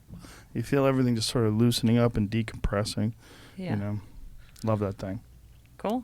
You know, it's a great piece of equipment that I just started using recently. Let me guess. Go ahead. Give me a hint. It's for your legs. Is it wait, is it the ones Sound like. Is it like the ones that puff up and give you a massage? No, those are great though. Normatec, Yeah. those are the shit. Okay, yeah, not those that. are great. No, this is an actual weightlifting thing. Maybe I never even heard of it then. It's called monkey feet. You know what monkey feet are? I have yoga toes. Totally different. Yoga toes stretches your toes out. That's great for your feet. It's really good. Those are legit. Yeah. I like that. I do too. Yeah. Monkey Okay. feet's a different thing. It's actually a harness that you put onto the bottom of your sneaker or your shoe, and then underneath it you can hold a dumbbell. Oh. So it's almost like you can hold something with your foot because this thing grasps the dumbbell at the bottom. I need to see this. Yeah, and what it's great for is like your hip flexors. You can lift like this. You're lifting weights like up with your legs and doing leg curls with it. It's phenomenal. It's really good. And it's amazing how fucking weak your legs are in those ways. Like even if you do a lot of squats, Yes. like I can squat and deadlift and put some pretty heavy weight on the rack, but this is like 25 pounds. It's difficult for me to do a leg curl. Yeah. I'm like, oh, this is shocking. Yes. Because I was like, these dumbbells, like 25 pounds, I'm like, they're probably not going to be enough. That's what I was thinking. Yeah. I'm probably going to have to curl like 75, 80 pounds. No. 25 pounds, I'm like 5 reps in. I'm like, oh, shit. Like, I'm falling apart here. 7, 8. I'm like, that's crazy. 25 pounds is nothing. I thought, like, my legs carry me around all day. Yeah. But that's such an odd way for you to lift weights with your legs. Totally. Like Yeah. I've been doing. See if you can find that. I finally found it. Yeah. So.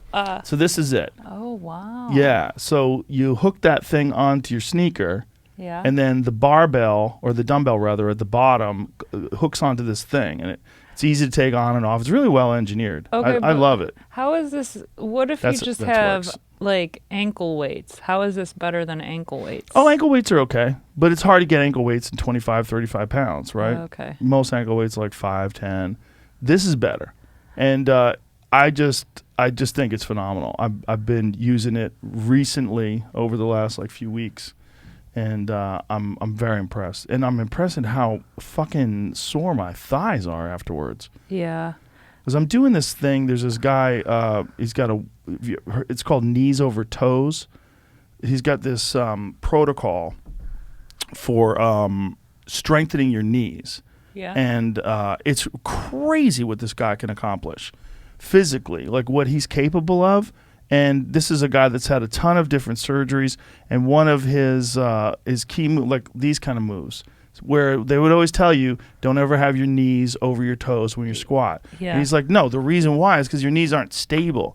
Build your way up to that, but then work those muscles, and you get phenomenal strength, what he calls dense strength in your legs. Like look what he could do with his hamstrings.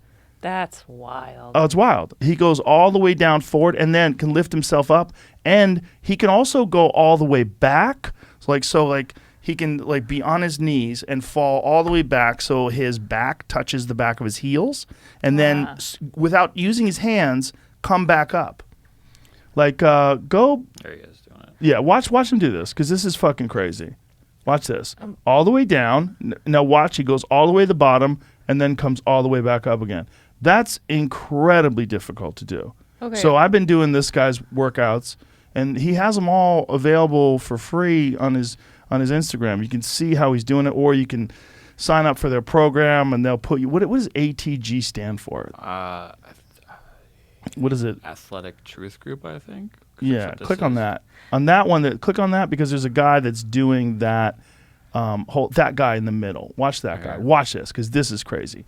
Now this is what they'd hope you do, where you can go from your toes all the way down to your knees like that. But watch, he goes all the way to the bottom. This is completely controlled. Now watch, he goes all the way down and back, and then all the way back up.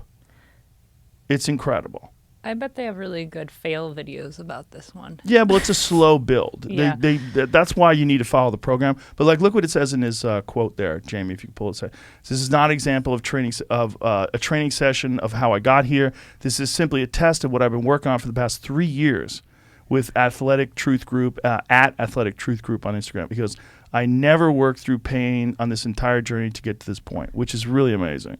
So, but as a person who's been doing athletics and stretching my whole life, I'm super impressed by that movement. That's a very, very difficult movement to control, and that guy's doing it super slow. They do a lot of split squats, and the idea of these split squats, and they're working their way to that place where you can put weight, and as it goes lower and lower and lower, you're putting more and more pressure on the knee and on the surrounding stabilizing muscles. But I've had a big improvement just from doing this. I've been doing this, following this protocol for the past few months, and just my knees just feel stronger. Like everything around them feels more stable and stronger. I think what's encouraging about that too is him saying he never felt pain through it. And I think, I mean, that's so cliche, but like no pain, no gain. Like that's a message that doesn't always apply and is actually. Take it from a woman who rode across the entire fucking ocean, okay? That no pain, no gain is for nonsense people. I mean, like, pain is our body giving us a helpful message. Yes. Like, hey, dude. Stop it. Settle down. Yeah. Well, there's so many guys that, especially guys, they just want to be, they want to be the person who can take the most pain, Yeah. They want to pump each other up. Let's go, let's go, let's go. I mean, pain tolerance is a helpful thing for, like, doing athletic things for sure. Well, especially for events, right? Like when you're doing these 100-mile runs, you're going to experience discomfort.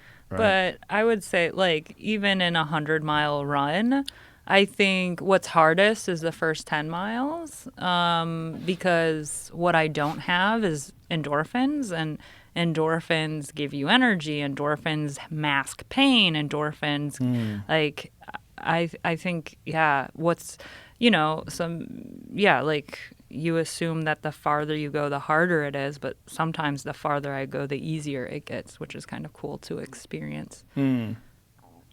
That makes sense, I guess. up to a point, Yes. but Yeah. those like Moab 240s. Yes. Yeah. After a while, I would imagine like Jesus. I think anything after 24 hours is when things start getting weird, just like hallucinating and like sometimes it's the blurred vision and Yeah. just because it's messing with your body's natural systems of like we need sleep and Yeah. but it's cool to see how you can take these extreme things and make it tolerable for your body and like even liquids, like I don't eat food when I do these things. Nothing? No, just all sports drinks. Gels? Do you take any protein gels or No, glucose gels? it's mainly like sports drink. One of them is called Perpetuum, which has a little bit of protein. So, and then sometimes I get like this flavorless sports drink, and I don't know if this is true, but like I read certain things about like 30% of what you consume is used to break down and use it. Like if you're eating food. There's a percent that is used to be able to break down that food. So like I think it's really helpful to do like liquid based because you don't have to break that down. So your more energy can go to movement rather than food. And now, is this something that you've experienced through trial and error? Yeah, I've definitely I think the hardest thing is just like getting enough calories in. And getting enough and not also having like GI issues because I think that's common. Just like Right. Just, yeah, I know a lot of people do those. They'll eat cheeseburgers and all kinds of stuff while they're running. yeah, I have done that for like Ironmans, but the more I do it, the more I just kind of treat it like a little science experiment where it's like, okay, what's 30% of what I'm burning, and what's like, yeah, and if you adjust to the liquid only, I think it ends up being a lot better. Less can go wrong. Yeah. When you say not getting enough calories, like when you have a drink, like how many calories are in one of those drinks? I want to say like 300, at least 300 calories. Yeah. It would seem like you need a lot more than that.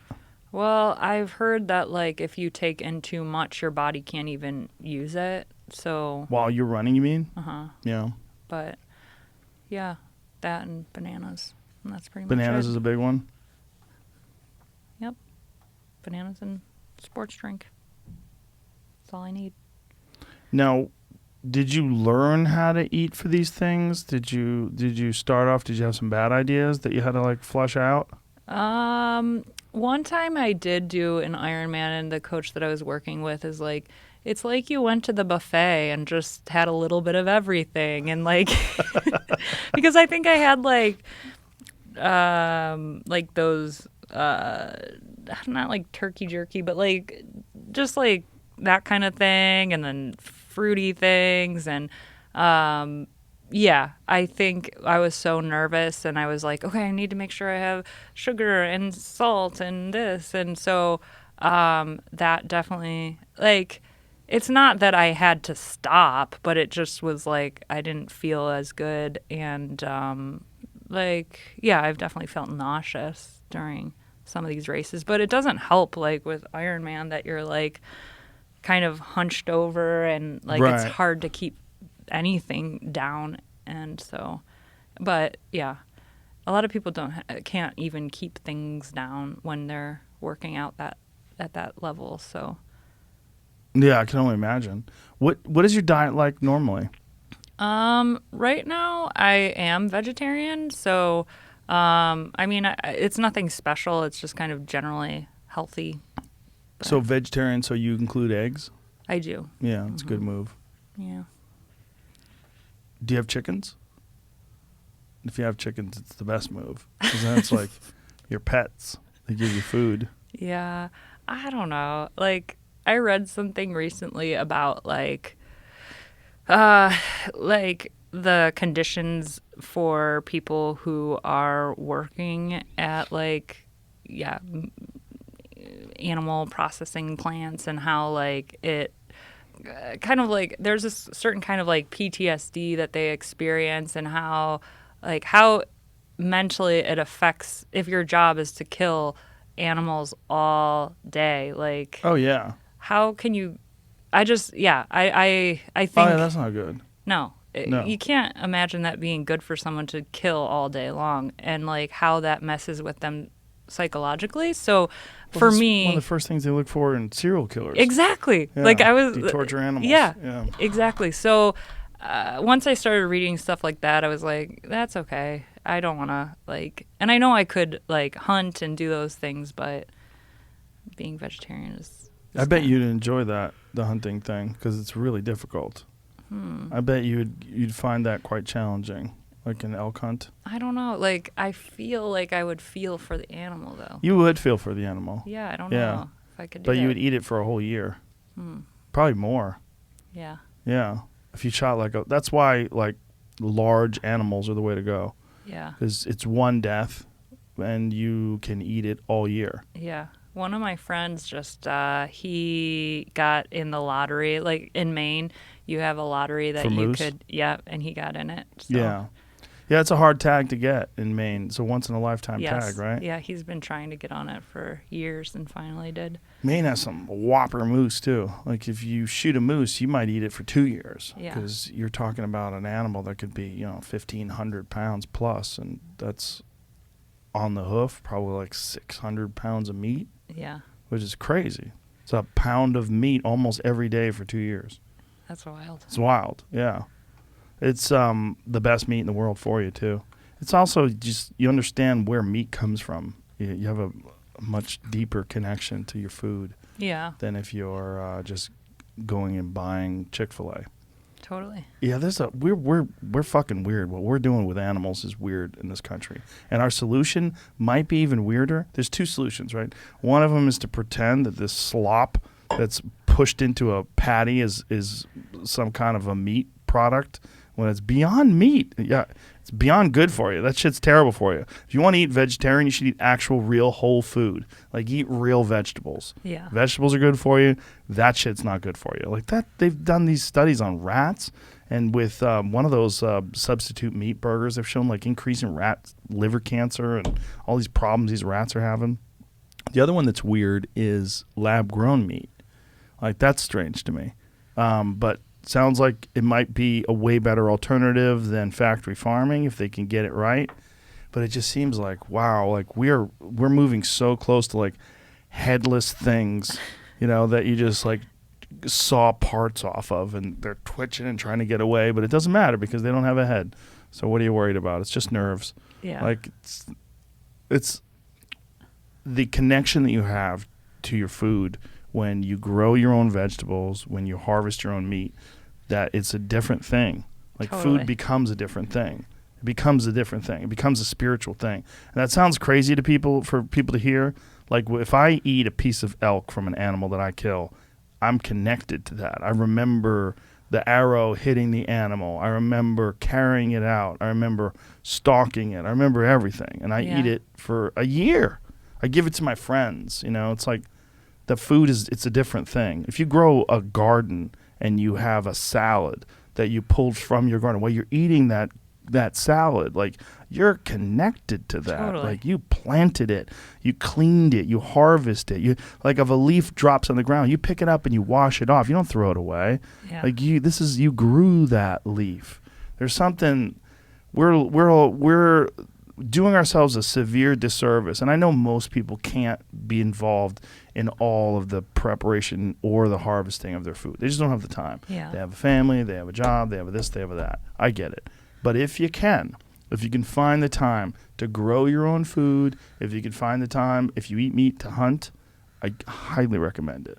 Totally. Like the college that I went to actually was a farm school. So we worked the farm, and then we had like a community service component and like ran the school. But we had our own plots of land, and the cafeteria was all from like the cattle, and Oh, wow. so it was very crunchy granola, and like, but once you taste food that's like that, it's hard not to Yeah. eat that again. Tastes better, and you And- just feel better about it. Yeah. You Yeah. appreciate it. Yes, you appreciate it. Yeah. We're like some spoiled trust fund kids, their perception of money. You know, like it's always there. Like that's how we feel about meat and food. It's Yeah. weird. Yeah. It's not, and it's real recent. You know, human beings have only been allowed to have this luxury over the last 100 years, and not really even 100 years. It's really Yeah. been over the last 50 or 60, and correspondingly, we've gotten way fatter. If you look at people from the 1930s and 1940s, my goodness, those people look slim. You know, I mean, they weren't healthy. It's hard to get food back then. It was difficult, right? Like a lot of people were fucking starving in the 1800s, right? But people now, it's like this is not the better option to be eating so much that you're fat. Like we're so weird that our poor people are fat. Well, it's. That's I mean, never happened before. usually like the cheaper food is the not healthy. Like it's harder to, like, yeah. I mean, I've. Wouldn't you agree that like it's having poor people having to be dealing with obesity is usually because of the like. What is it's like called a food desert when there's places that they don't even have fresh foods. So I think, yeah, like if you lack financial resources, that's even more reason that you wouldn't be able to access that. But yeah. Not only that, it's a terrible cycle to try to get out of. If you Yeah. grow up in that environment, you live in that environment, and you grow up eating that way, and your family eats that way, and the people around you eat that way, and everyone around you is poor, it's Yeah. super hard to get out of that. Totally. I mean, you kind of adjust to that, and then like I don't know, like how certain fast foods have things that make it so that you're more addicted to. Oh yeah, for sure. A lot of sugar. There's sugar Yeah. and all that stuff. It's also, you know, like we were talking about before, that I've from having all these conversations with people, my box, the like my understanding of human beings is way wider. It's way different. Yeah. Because I've experienced all these people. If you only experience a small number of people, your box would be very small that you put people in. Well, if your environment is so important, and if your environment is very limiting, and if you're only experiencing bad food and shitty people and poverty and being in this like weird crime-ridden area, that's your box. Like it's very hard for a person like that to escape. It's very hard for a person like that to recalibrate their view of the world. And I don't understand why we don't put more effort into trying to expand the box that these people live in, the perspective that these people have. Because it would benefit everybody. Yeah. And I don't, it's like, I've always said this, and I was saying this when Trump was in office, and he was like, make America great again. Like, this is how you make America great again. Make it so there's less losers. Less people lose at life. And I don't mean losers like there's something wrong with them. I mean like they got a bad hand, right? If Yeah. you're playing poker and you have 4 aces and I have a 1, I'm fucked, right? And that's a lot of people's lives.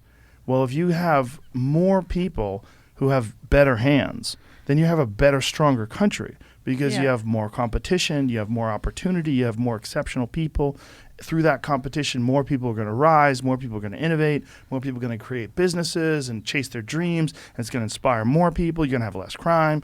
It's great for everybody. Totally. But for whatever reason, there's zero political emphasis on this.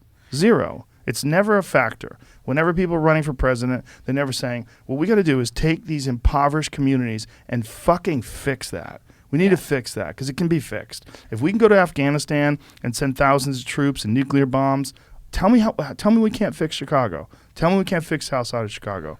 Tell me we can't fix Detroit or Baltimore or pick your impoverished neighborhood that's been crime-ridden for decade after decade after decade with almost no federal emphasis on repair. Yeah. So if there's one area you think our country could improve the most, and what change would you think?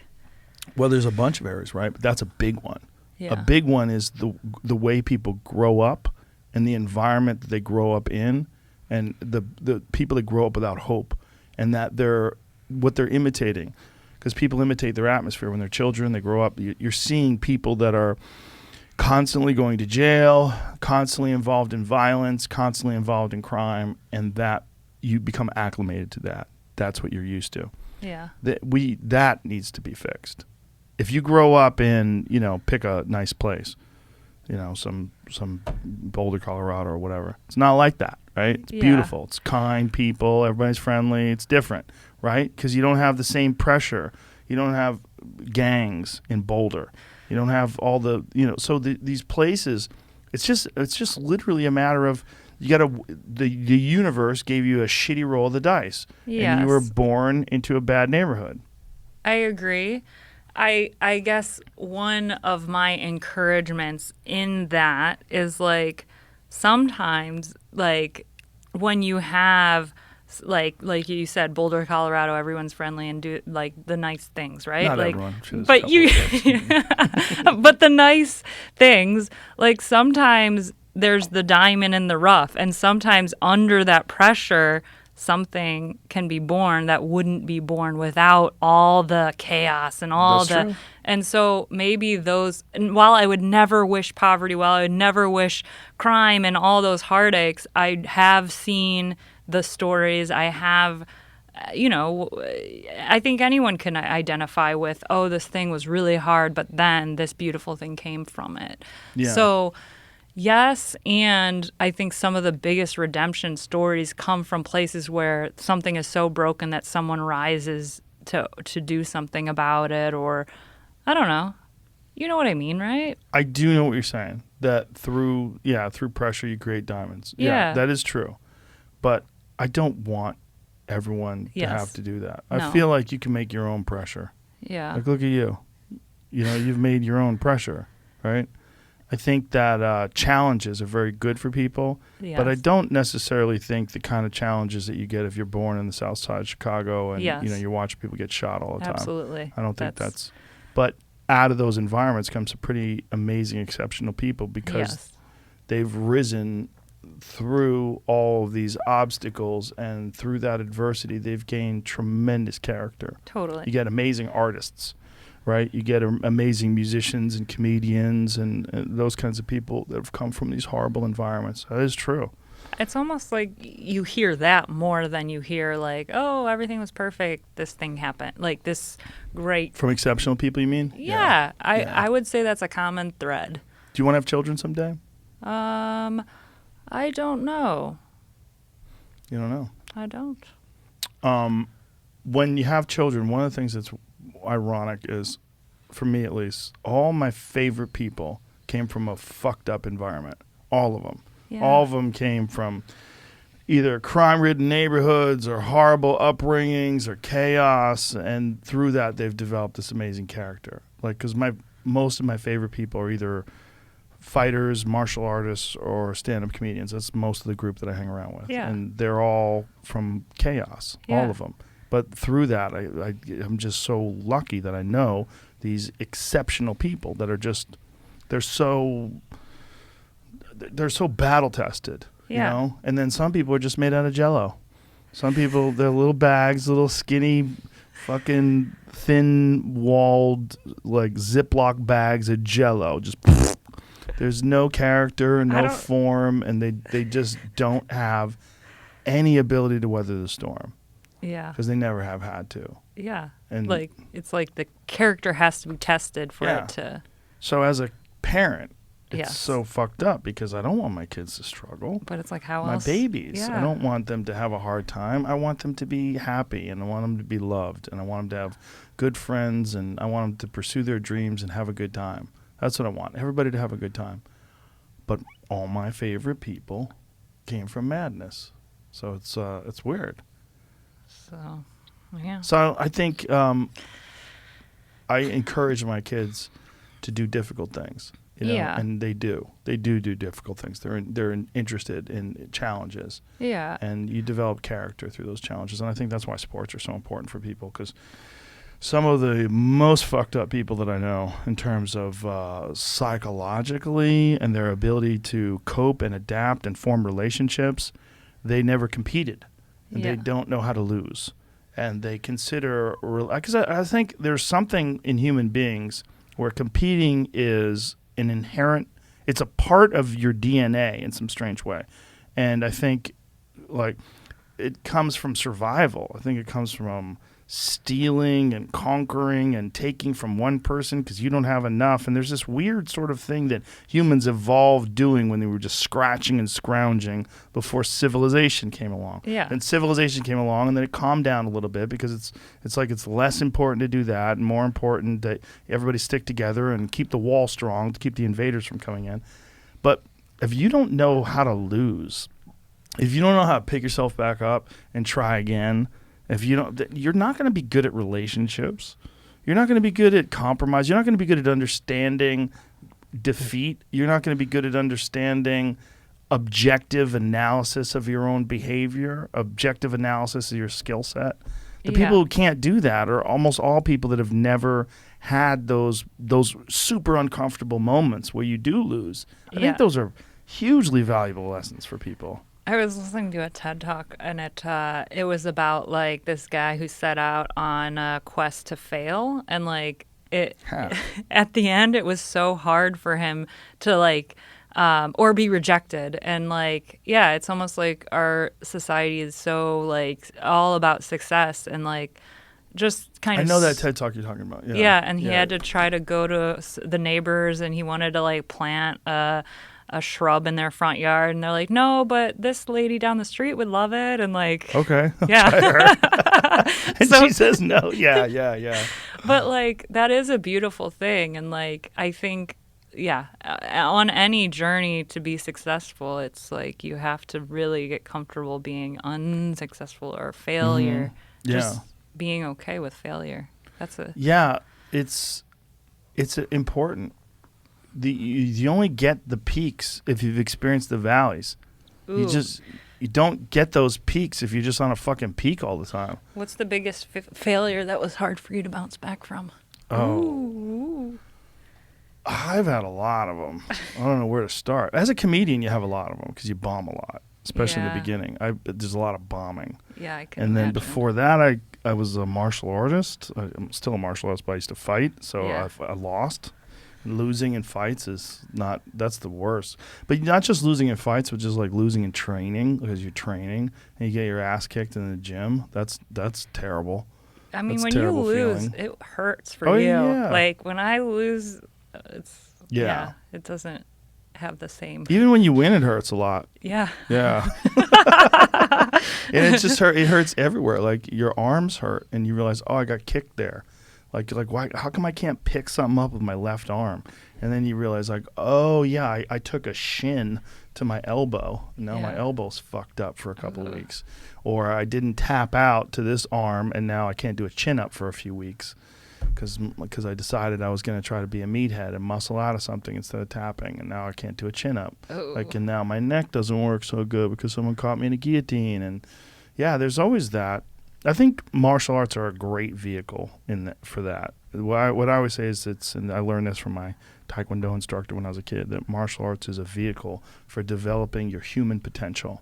Because it's not what you think you're doing is you're trying to win exchanges and fights and sparring rounds. But what you're really trying to do is get better. You're trying to get better, and the problem is presenting itself in the form of this thinking, intelligent person that also can do all the things you can do. Yeah. So you're not kicking an inanimate object. You're trying to kick a person who knows that you're trying to kick them, and they know how to kick you, and they're trying to kick you. And so you're both doing it at the same time. And it's this wild exchange of bones and technique.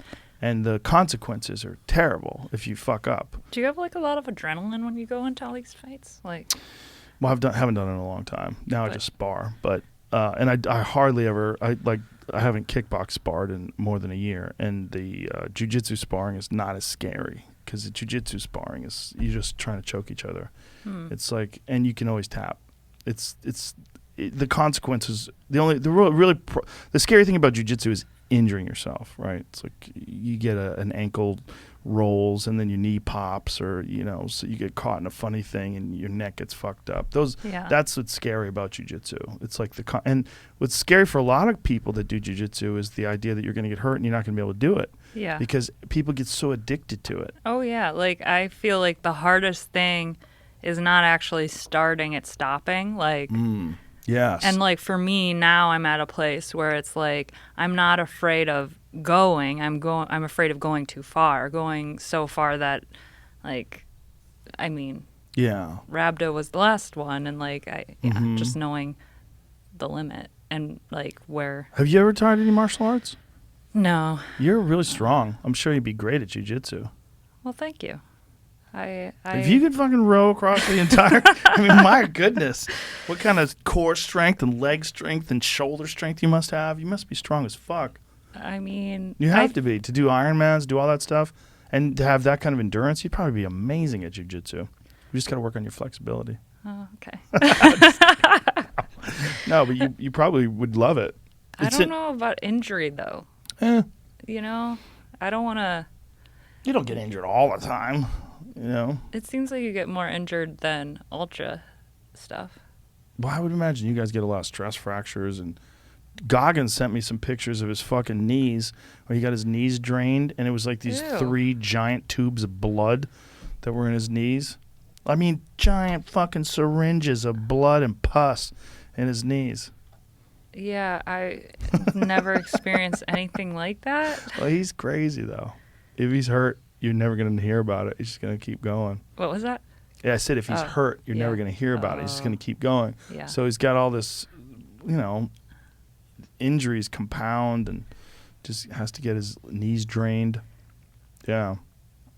My friend's a doctor, worked on him, and they sent me pictures of the pus and the blood. But why? Because his knees swole up Like, from running, because he's constantly running like ridiculous miles. I know people who run ridiculous miles and do not have whatever that. They should run with David Goggins. He sends me text messages out of nowhere. Stay hard! Just out of nowhere. Just tells you to stay hard. I'm like, okay. Have you ever seen his videos online? Well, okay, here's the thing. You could have fun. You could stay hard, but you could have fun. He He's doesn't not have interested any in having. fun. He's not interested in having fun. I He does could- have fun. I've had fun with him. I've taken him to UFC fights. We've had dinner together. He's fun. He's great to hang out with. You could But run 100 miles and have fun. He's not interested in that. He's interested in killing demons. Like some of these, like even professional triathletes, like Christy Wellington, she always looks like she's having fun. Yeah. Huge smile. David winning Goggins is interested in taking those demons inside of his head and making them his bitch. He could That's have what he fun does. too. He's missing Make out on those some demons fun. your bitch. Those demons ain't going away. You ever seen his videos that he has on Instagram? Yeah, I have seen some Do of they, his stuff. they get you uncomfortable? Well, I'm just like, we could have fun. No. There's no fun. His fun is that is his fun. His fun is making demons his bitch. Okay. Well, I just mean like you could do the same thing Yes. and you could do them in different ways. Yeah. And I prefer doing it in a fun way. This is a new one? Pretty new. We go to that one that I had that I put up on my Instagram because it's hilarious because it was one of the more recent. I put a bunch of them up, but one of the more recent ones that I put up I do where he was appreciate talking about making his demons his bitch. that, like, you know, he came from a place. I think what's encouraging for his story is like he was like 300 pounds. or something. Yeah. He developed this mindset because he was just embarrassed by how weak he felt. He just felt like he was weak and he's soft, and he allowed himself to get horribly out of shape. There it is right there. I think I've seen this one. I'm training for life. 2020 was the perfect example of that. A lot of people lost jobs, lost businesses, lost family members. A lot of folks spent a lot of time in the hospital on ventilators. That should have caused a lot of demons in your brain. Folks see how much I work out, and they think I'm running from demons. It's not demons, it's discipline. And I'm a disciple of discipline. You can't outrun your demons. They'll always find you.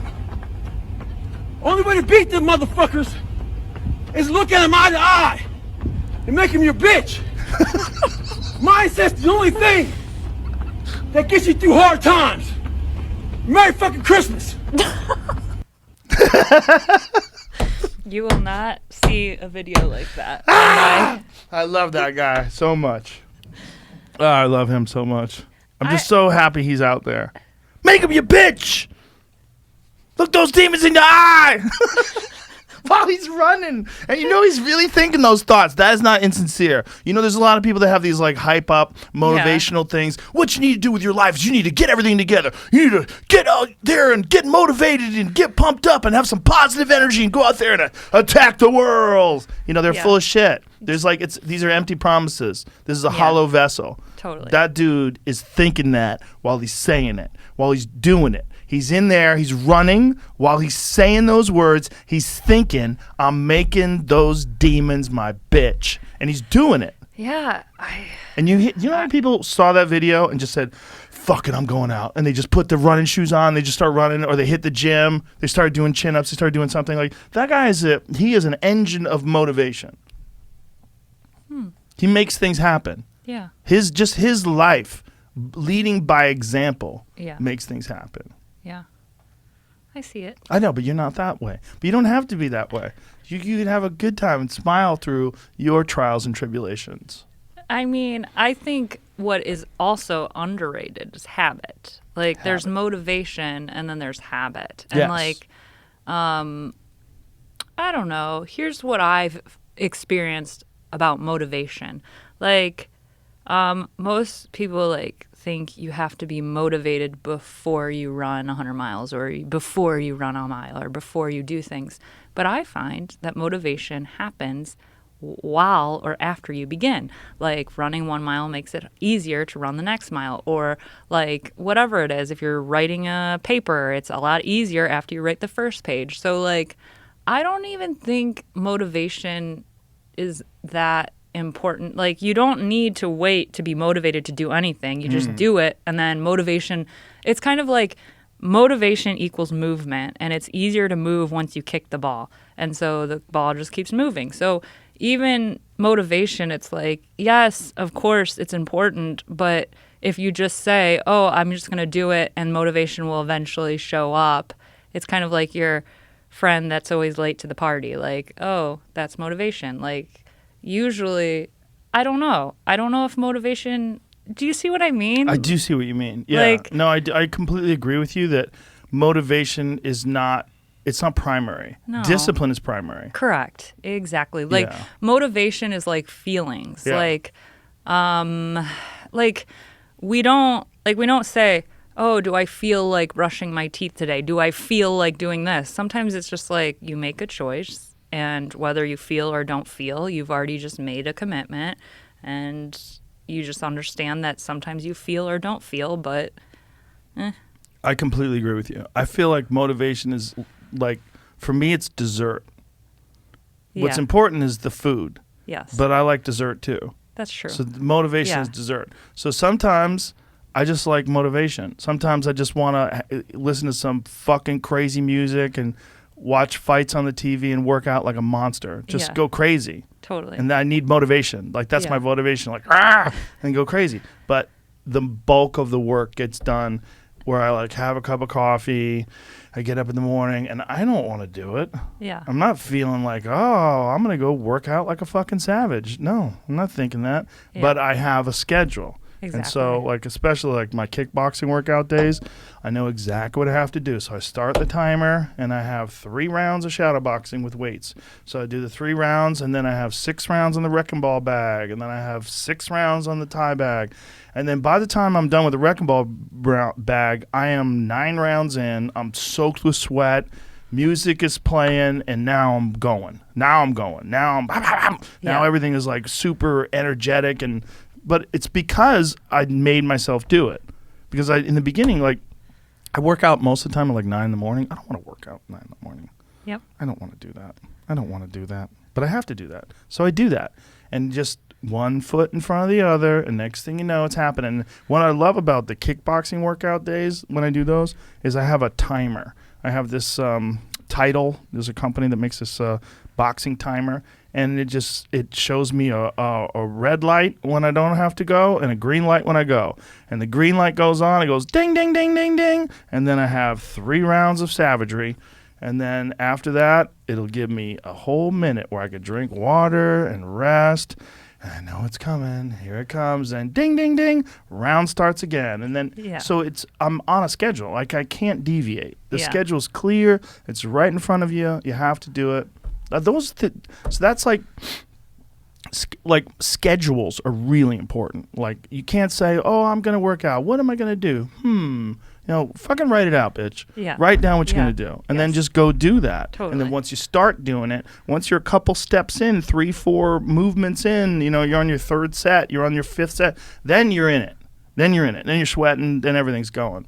But for someone who's maybe really thinking like, I got to get my shit together, I don't know what's wrong with me, you watch a video like that, that is where motivation comes in. Motivation is like those embers, those very first few embers. You can't heat your fucking house with embers. You need logs. You need a fire. You need to chop the wood. You need to do all that work. Yeah. But sometimes people just need a video. They need something. That's true. And I think just seeing someone else do it. Yeah. Because then you're not the person, like, if you see someone else, then you're like, okay, if he's doing it, I can too. But yeah, I've watched videos like that when I was training to do like pull-ups and just seeing, because I felt like that. How many pull-ups can you do in a row? Right now, I don't think I could do more than a couple, but like. What was at your best? Like 10. That's pretty good. Oh, cool. Don't you think? The most push-ups was like 50, and then the most. Wow. That's a lot. I was happy about that one. That's pretty good. Because like it was for Coast Guard training, and that was the maximum that the females could do. So I was like, okay. That's the maximum they let you do? That you can get to get like, we get tested on like for officer training, we were tested for running, sit-ups, and push-ups. So push-ups, you're at the top of the food chain. That's impressive. That's 50's a lot. But if for a woman, 10 chin-ups is a lot. That's, strict chin-ups. That's a lot. I was definitely training for that in like for summer. Just like when I see those CrossFit, those kipping ones, no. I'm always like, I don't know if that's the way to do it. No. I mean, there's probably a benefit in that. There's something to it. It does look weird though. Well, there's a guy named Fedor Emelianenko who's probably one of the greatest heavyweight fighters of all time. Used to be the heavyweight champion of Pride. And I used to watch him do that. He always did those kipping pull-ups. I would probably have made fun of them if I didn't see Fedor doing them. So I'm like, maybe there's something to it. Yeah. Maybe. But it seems like it's not as hard. I mean, when I was like specifically trying to do it, I would definitely be like when I was going down, that was when I would try to take as much time. Yeah. Versus even going up. So. Yeah, me too. Know. Yeah. Yeah. Because that seems like the way to do it. Do you ever do CrossFit or anything like that? I have done it in the sometimes in the winters I'll do it, but I mainly like doing body weight. Like right now I'm doing a lot of bar, which like you were saying earlier, like that's with BARRE, right? Yeah. For people at home. Yes. Like, what does she mean? She goes to the bar? What the fuck is that? But like some of these workouts, I'm only using like 5-pound weights, and I could like totally blow out like my muscle groups and stuff. So I have these egg weights that I shadow box with. They're 5 pounds. Yeah. 5 pounds in each hand.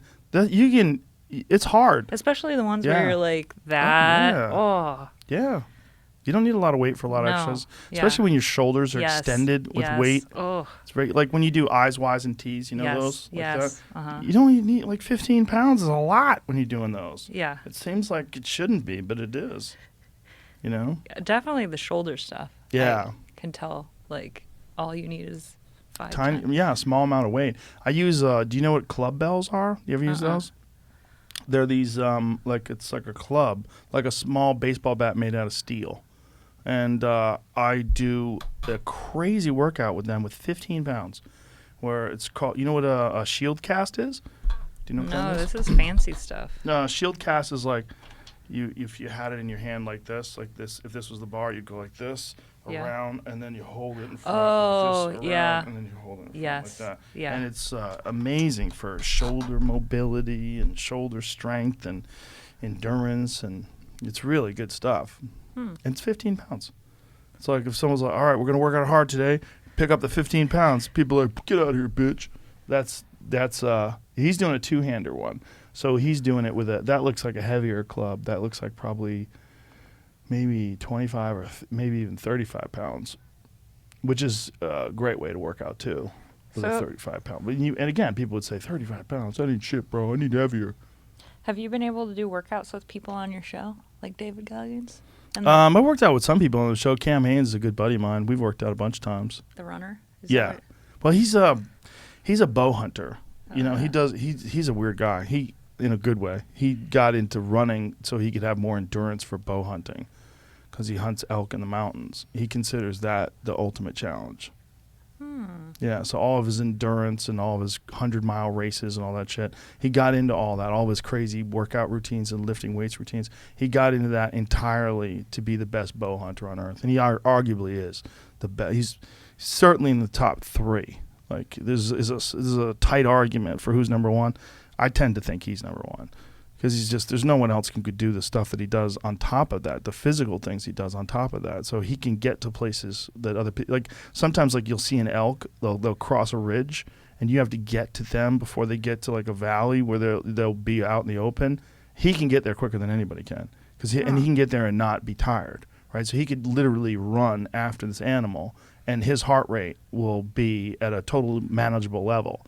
Whereas, like, if I went after it, I'd be fucking dead, you know? Like, our fat guy is fucked, right? He can get to places quicker. And so his idea was, I need to be in the best possible shape that I can to be the most successful I can at something that generally has, like, a less than 10% success rate is bow hunting for elk. So for the average person, not for a person like him, but the average person. But even a person like him, he's never unsuccessful. Like every year he's successful, which is just nuts. Like most people, you know, every year or two you come up empty because it's hard. It's a hard thing to do. Even if you're really good at it and you practice all the time, it's a difficult pursuit. So his thing is very different than other people's thing because he's not doing it just to test himself. He is definitely doing that. But he's also doing it because he wants to be the best bow hunter on earth. So is that common for bow hunters to also train with like doing running? It is because of him. Oh, so he's changed the world. Like literally, the world of bow hunting is forever changed because of him. 100%. Yeah, he's got countless people out there, men and women, that are training. They're doing rucking up hills with weights on their back.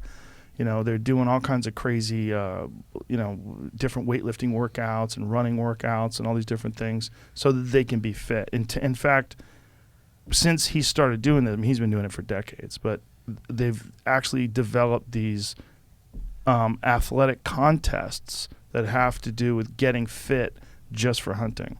So there's like a whole, like there's a bunch of different organizations that provide various workouts specifically designed for mountain hunters. Because you're dealing with high altitude, very steep inclines, very difficult terrain. You have to be fit. Like that's the number one problem when I've talked to my friends that are guides that take people, like that know the terrain, that take people professionally to hunt. I go, what's the number one problem? He's like, fitness. Number one problem with the clients is fitness. Because a lot of these people just can't keep up. I wonder if they have like similar workouts to like firefighters and like just carrying gear and stairs and. They say it's legs and lungs. Those are the two most important things for an elk hunter to be successful, legs and lungs. You have to have leg endurance and you have to have cardiovascular fitness. That makes sense. And those are things that most men hate to work on. You know, everybody just wants to be fucking jacked. They all want to look good. But it's pretty easy. It's like lifting weights, like that kind of lifting weights, like to be pumped it's not easy. You know, if it was easy, everybody do it. But it's way easier than running up hills. Like running up hills is fucking terrible. It is the worst. But running down hills is really fun. You like running down hills? So I officiated my friend's wedding on Mount Rainier, and the last 3 miles were like snowfields, and we brought tarps, and we were like luging down. Oh, wow. It was amazing. That But sounds fun. Then the rest of it, you could like run down. Running down hills is really cool. You should try. Okay. So you're... You just feel like you're flying. Yeah, I get it. It seems like a lot of pounding, though. Isn't it pounding on your knees?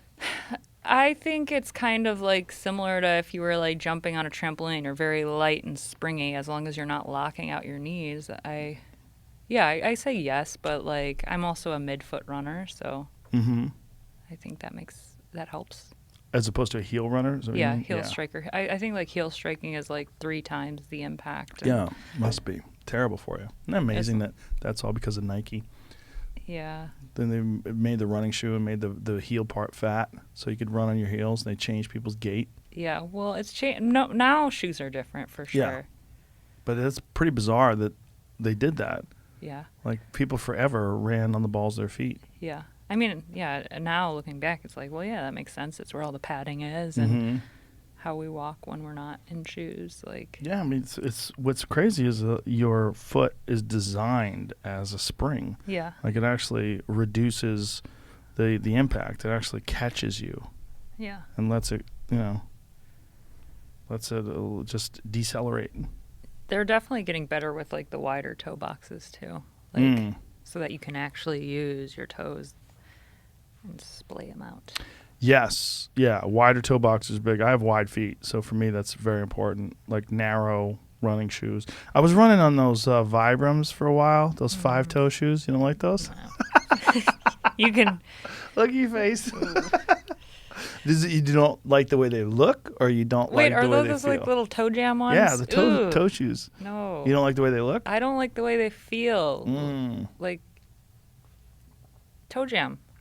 Toe jam. They're toe jam shoes. Like because they feel like something stuck in between your toes. Yeah. Like Yeah. it's not supposed to be there. But do you think there's any benefit to each toe being able to articulate? Yes, absolutely. Like you're using different muscles in your feet and your legs, and so yeah, absolutely. Because if you don't have that, yeah, of course. Have you ever seen that image of it's the early 1900s, Native American Thorpe? Jim Thorpe. Jim Thorpe, when he won the Olympics. He won the Olympics, and someone had stolen his shoes. So he found a pair of shoes in the garbage, and they were mismatched, and one of them was bigger than the other one. So on one of them, he wore 2 socks. He had like extra socks on one of them, and they're 2 different colors, and he won the fucking gold medal with these shoes. He needs an extra medal for And that. they look like shoes that people wore when they would like work in an office or something. That's him. That is Look at that. hilarious. That's him. When he won the fucking gold medal in the Olympics with those He shoes might on. have been better off being barefoot though. Like at that point. I don't know. It looks like he's got spikes in them things. See? Wow. Doesn't that look like spikes in the front of both of them? Totally does, Yeah. right? Yeah. Look at that. I've definitely done like 1912 Olympics. Jim, pull that up a little. Jim, an American Indian from Oklahoma, represented the U.S. in track and field. In the morning of his competitions, his shoes were stolen. Probably by the fucking Russians. Jim ended up finding 2 shoes in a garbage can. That's the pair he's wearing in this photo. But one of the shoes was too big, so he had to wear an extra sock. Wearing those shoes, Jim won 2 gold medals that day. Isn't that amazing? Yeah. It's not about. It's a hard man right there.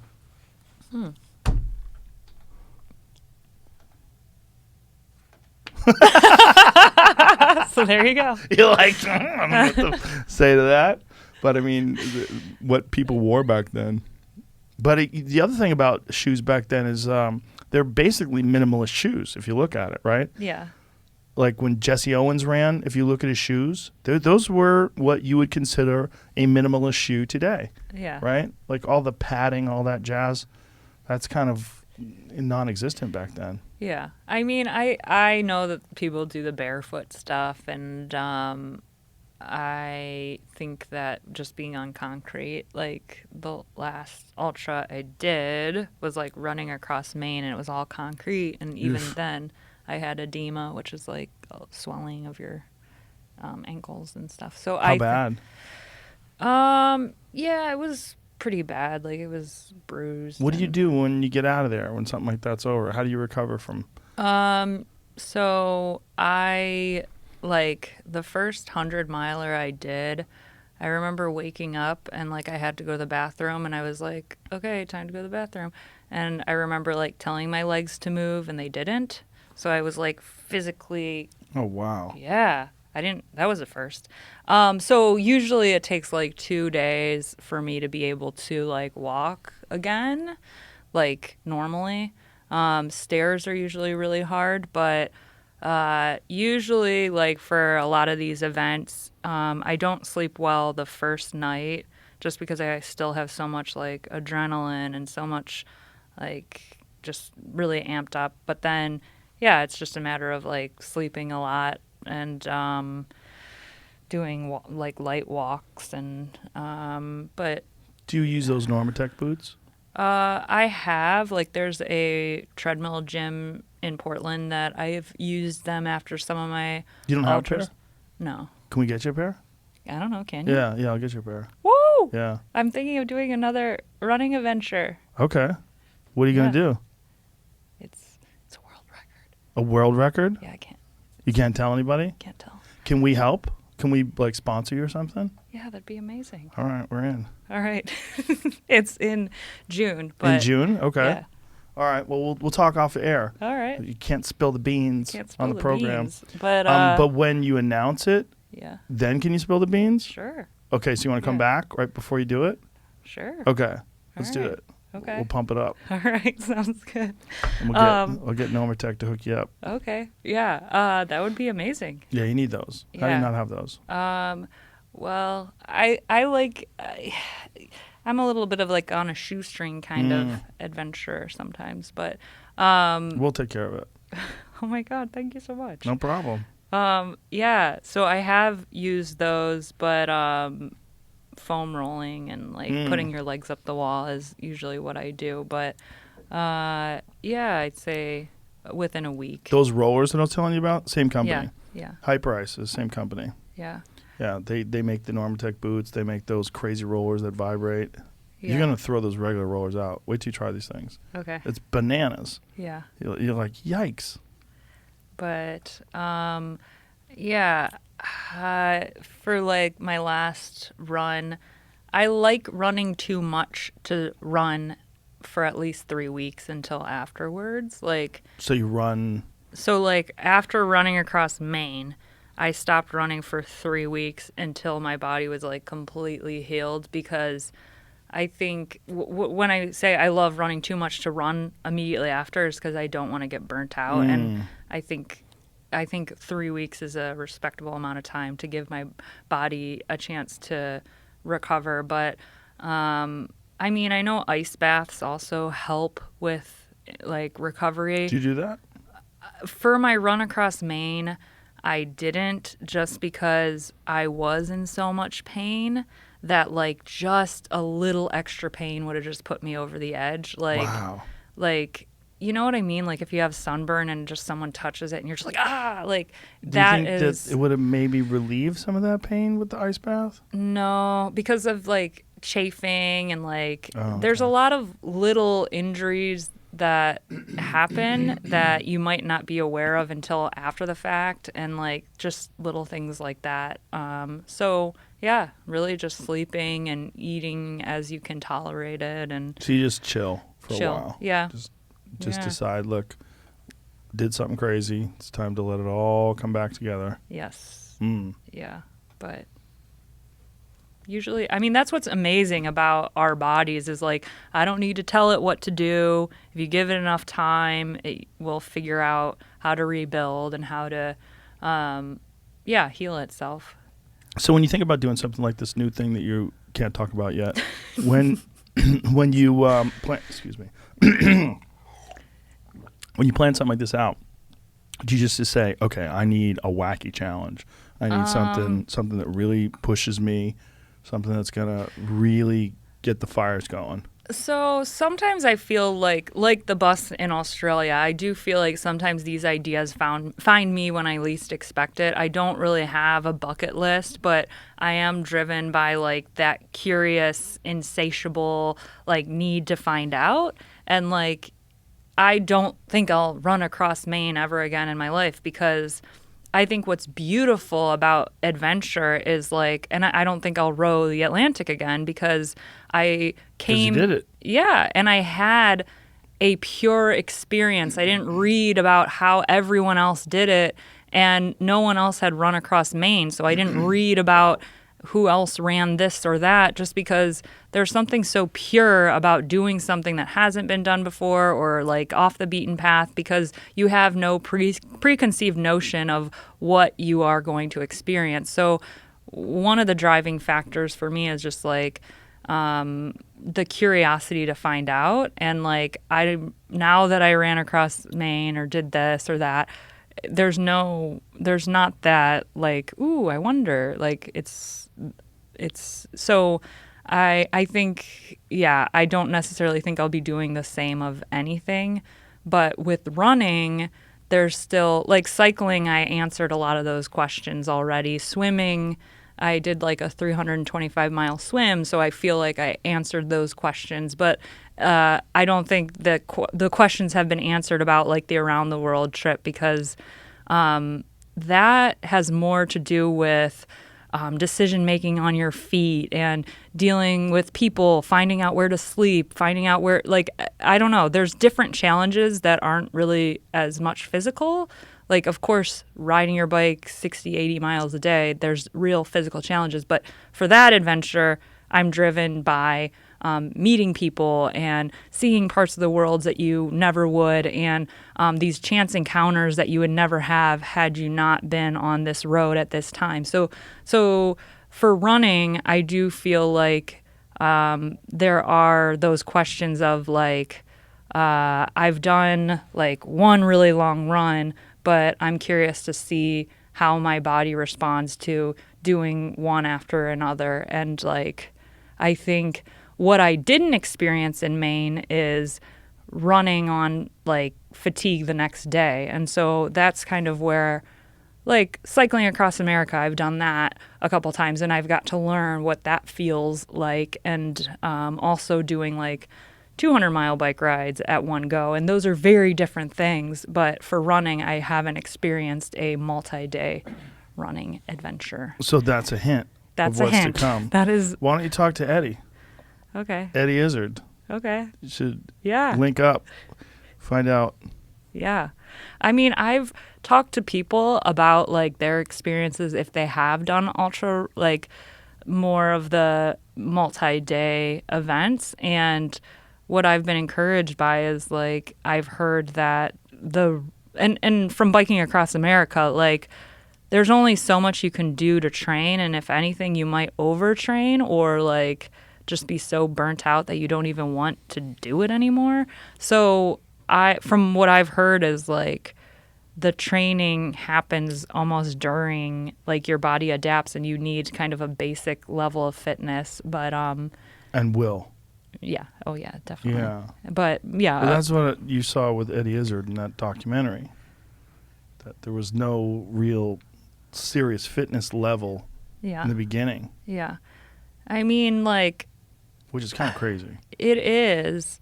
But yeah, I definitely like after doing marathons and stuff, you see all walks of life. And even myself, people would be like, I think in triathlon, if you're over 140 pounds for some of those races, you're considered Athena and like plus size. So like Athena? that means like bigger people. Like Athena? Really? yeah. Have you heard of that before? You have. You said it like it was a normal thing. Well, Like Athena, you're considered Athena. yeah, like it's like plus, like if you're over 140 pounds, some of these races you're considered plus size. That's how like tiny these people are. So even myself, I wouldn't fit the box. Like I'm not a twig, and I probably like Yes. Athena Why is the and- Athena category so useless? Look at that. 140 pounds. Fit is feminist. Wow. I'm more than Clydesdale. 140 pounds, so I am a plus size triathlete. Clydesdale. How fucking rude. Clydesdale I are an mean- attempt to equalize competition for non-elite running and multi-sport events between big and small people. For men, Clydesdale is anyone over 200 pounds. I'm a fucking Clydesdale. I'm an Athena. Minimum weight for Oh, Athena and the division runner is either Yes. 140 or 150. You're an Athena. Yep. So I'm a plus size. You're a sturdy triathlete. gal. That's what it means. Well, that makes sense too, because like Zach Bitter, Zach won the world record for 24 hours or for running 100 miles. He ran 100 miles in 11 hours on a track, which is crazy. But Zach is a rail. He's a very Yes. small guy. Yeah. Like if you had like a big, like the dude who won the chin-up competition, if you had Yeah. that guy try to do that, he's too big. Yeah. Like I think. Who Yeah. knows? If he can do that, maybe he can do anything. Maybe it's a mind thing. I mean, But I don't know if he think- could do it the way Zach did it though. Yeah. I think what I have going for me is not getting injured. Like, Because you're sturdy. I guess, yeah, I'm not. The Is that a weird fastest- word for girls? They don't like that word. I don't know. It's a weird one, right? Like I mean it in a complimentary way. Like you're a stout, strong woman. Stout's bad too. Said that. I fucked that up too. Sturdy and stout, both of them. A lot of chicks don't want to hear that. I That's mean, why I like a I've, gal. I like them sturdy. I've definitely heard like if I do speaking, some people are like, "You don't look like you could do that." I'm like, okay. What is that supposed to mean? I know exactly. Like, Homegirl who won Moab 240, the one who'd been on the Courtney. show. Yeah, Courtney Yeah. DeWalter. She's very small. Like, what does Courtney weigh about? I don't know. She's tiny. She's a savage. She's also experienced that thing you were talking about, like blurred vision, to the point where Yeah. she had, I think it was corneal edema, I think it's Yeah. called, where her eyes were bleeding, so she couldn't see. yeah. And she tripped and fell and smashed her head on a rock. So blood was pouring down her head. Ugh. Couldn't see. Oh, she could barely see her feet in front of her and still won. Wow. Woo! I did watch her. That lady's Yeah. a savage. She's cool. She's savage. And when we had her in here, I'm like, what do you eat? She's like, candy. She drinks beer. Drinks beer, eats candy. I mean, just need calories. Yeah. Just need the calories. Yeah, it's just just that alone, that example, the fact that she was literally going blind, never considered stopping, fell, smashed her head. So, like, there's a picture of her running where she's kind of blind with blood pouring out of her forehead and still wins the race. Like, that is a tough person. I think it's really cool also in ultra running, you'll see it more that women are holding their own and like compared to men. Like Won. She fucking won. She beat Yeah. the first guy, the guy that came in second place by 10 hours. Wow. 10 fucking hours. Imagine, done it twice. imagine you train so hard. You're like, I'm a beast. I'm just go out there and kick ass. Yeah. Like, well, it came in first for men. Oh, you came in first for men. Oh, interesting. What's first for women? Oh, 10 hours quicker, whatever. Do you know what that's 10 called? hours? Being chicked. Oh, is that what they call it? Yeah. Who calls it that? I don't know, but I've seen shirts that say like I was chicked and I liked it kind of stuff. Oh, Yeah. guys are cucks. You like it. It's a little weird, right? But that is the term. Yeah, it's a When guy girl- trying to impress women. This femininity. Yeah. He probably hates it. Doesn't like it. Yeah. It's full of But- shit. Can't trust that guy. Guy's a liar, right? Am I wrong? There's no way he likes it. Did you race because you want to lose? What the fuck are you talking about? You like being chicked? I don't I know. was chicked and I liked it. Stay home. Right? But What the fuck is that? yeah, women can hold their own. Hell in yeah, ultra. they can. Well, And- Courtney certainly yeah. fucking can. I think She wins. they say something about like how females have a really high pain tolerance, Mm. so that's why it helps in ultras because of Yeah, having makes sense. Completely. babies and being able Yeah, to completely. handle that. Yeah. But- Yeah, most men do not have a high pain tolerance. But I think women they probably experience pain differently because of the whole childbirth thing, right? Yeah, I would guess. If there was like a way where you could experience, with like a microchip, experience what it's like to be a guy for a day. If they could plug into a guy's brain, be a guy for a day. Would you do it? Why wouldn't I? That'd be interesting. Would be fascinating. Wouldn't anyone want to do it? We would. Yeah, I would do it for a day. I'd be a woman for a day. Wouldn't want a guy having sex with me. I'd be like, that's where I draw the line.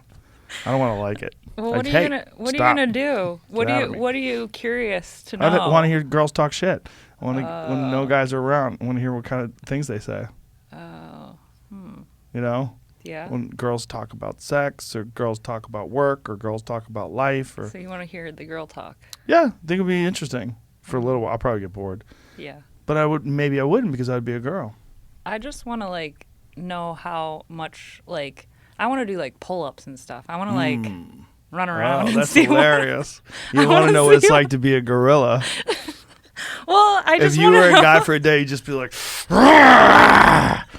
time to smash. I want to see. That is the rarest. Have you polled women, what would you do if you were a man for a day? I don't know what it's like to do fucking pull-ups and shit. That's hilarious. Well, it's true that like you guys have more muscle Yeah. and like I just want to. You want to smash things. You want to punch a bag, lift some fucking deadlift, some serious weight. It'd be interesting to see what is that the capability would be. Because you could probably do more things, Oh yeah, for sure. Yeah. but I don't know what else I would be interested in doing. I think it would be interesting to feel the difference in the hips. Like men and women have a totally different hip structure, you know, and that's one of the reasons why women have more ACL injuries, and it's more difficult for them to generate force, like kicking. Yeah. Like if you watch a really elite woman kick, even though you're carrying your body weight around, Yeah. versus a really elite man kick, there's a big difference in the amount of power that the men can generate. And I'm sure a lot of that has to do with testosterone. I'm sure there's a lot of variabilities. But when I talked to a kinesiologist, he was explaining to me that it's also the way the hips are structured. Because a woman's, especially if she has particularly wide hips, your bones angle in a different way, whereas a man's are straight. It's better for generating force. Interesting. Yeah. I know I already said there was a TED Talk about this, but there was another TED Talk. It's a lot of TED Talks. about A lot of cool shit they talk about. man who became a woman. So they could say what is better and worse being male and female. How did he do that? Like it was Trans. Yeah, exactly. Yeah. And like the one thing that was being joked about is like the hair is the same, but now that I'm a woman, it's like $100 to cut my hair when it was only $10. Like, so there. I mean, that is interesting because they could say definitively what are the differences, and that was one of them. You could, but you couldn't. Yeah. Because the chromosomes are different. There's a lot. Yeah. It's like your perception and how you identify Yes. is different, but Not necessarily. you can't get pregnant. Yeah. You don't have a menstrual cycle. So not a physical sense, but just Right. like societal, like how Yeah. you are. I want to know what PMS is like. I want to know what that chaos is like because I've seen it before. I'm like, what the fuck is happening to I you? think you could recreate that. Just like don't like be hangry or something. Like No don't- way. It's like There's no way it's just hangry. There's no fucking way. There's no way. just be hangry for If a it's few just days. hangry, then men are getting abused all across this country. I think with some women, PMS is pretty radical. I think it varies wildly. You know? I would agree. Like yeah, I'm sure everyone it's different, Yeah. but I don't know if that's what you would want to experience. Oh though. yeah, for sure. I want to know how nutty it gets. Just feel what it feels like. You know? Probably feels crazy to be pregnant too. Walking around with a baby inside you, a little thing Yeah. growing inside your body, a little person. You know, because having children as a man is an amazing thing. It's amazing. It's probably my favorite thing about life, legitimately. It's so strange. Like every time I hug them, every time I talk to them, part of me is going, I can't believe you're real. Like you didn't exist, and now you exist, and now you're 10, and you and I are having a conversation about life, and we're talking about things. Yeah. But they didn't come out of my body. You know what I mean? Yeah. Like I think for a woman, it's like exponentially crazier. Yeah. Because they literally developed inside of your body and they came out of you. And now here they are. Yeah. That's got to be crazy. I would like to know what that feels like. It must be nuts. Yeah. It must be nuts. I would agree. Yeah. You don't want that, huh? I mean, I feel so passionate about these upcoming like adventures. Maybe after, but yeah, my vision is so like this and that it's hard for me to see that. At least right now. I'm not one of those people that thinks everybody should have kids. And not that I think some people shouldn't have kids. That's not what I mean. I mean, I used to get insulted by the idea that you couldn't live a fulfilled life without procreating. Yeah. I was always like, that seems like someone who's done something who thinks everybody should do something. Yeah. Like, there's a thing that people do when they've done it. Like, you're not even a man yet unless you've had a kid. And then, you have kids. You're like, no, that's not real. Did people like- really say that? Oh, yeah, people are crazy. But they only say it because they kind of want to have a leg up on people who haven't done something they've done. Oh, I see that now. You know what I mean? Yeah. And also people are very, they think about their life in a very biased way in that that's the only way to do it. There's a lot of people that are really silly like that. Like no matter what they're doing, they think that this is, if you're not doing this, you're a fool or you're fucking up or you're missing something. Yeah. And there's a tremendous amount of pressure, I think more so on women to procreate than men. Yeah. I mean, I definitely am attached to my body, and what it can do. And I think that, I have a lot of friends that are athletes and have had kids, and I've seen how they have been able to balance that, kind of regaining their body and being able to incorporate fitness. But yeah, I guess that would be one of my fears about it, is just having to let go of what my body is capable of. But by saying that, I also think that there might be an even greater appreciation for my body because it's a human, not an Iron Man. I'm pretty sure a human is a little bit more but yeah, from where I stand now, it's but will I be able to run? So these feats and these adventures are incredibly important to you, obviously.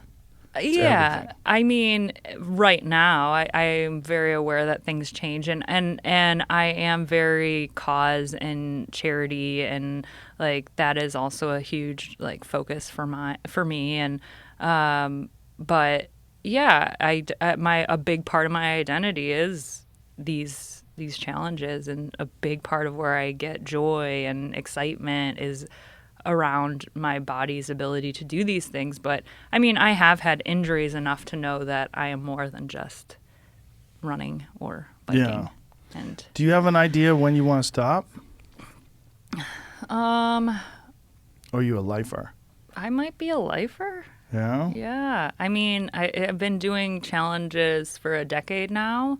I think that I've reached a limit in certain, and I think what might be exciting to go back to is trying to get more speed. I've definitely lost speed and traded it for endurance.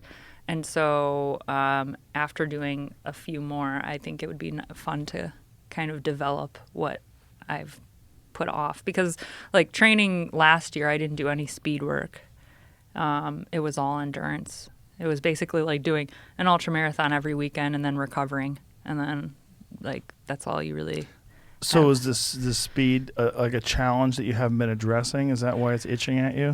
Well, you give up. I feel like I'm too young to be saying I used to be that fast. I should be able to go fast, but it's kind of you pick your battle. Do you want to be fast or do you want to go far? And some people can do both, but I think with my body, it's kind of you choose. There's fast twitch and slow twitch, and if you develop your slow twitch, then yeah. So I think it's very empowering to at least most of my running is 9-10 minute miles. that's pretty, like, I mean, that's a chill. I mean, I can talk, everything, but still, like, I've been doing that pace so much that it's really hard to do 7 and 8s anymore. And it'd be nice to feel that again by doing less. You seem like a person that will never find your limits. You're just always want to push. You always want to try to figure it out. Well, it's our body. Like, it has so many. So, like... Yeah. No, it's cool. I like your attitude. I like the way you approach these things. It's very cool. I mean, our bodies are really amazing. You made it all the way to the end without peeing, too. Well, I thought about it for the last half hour.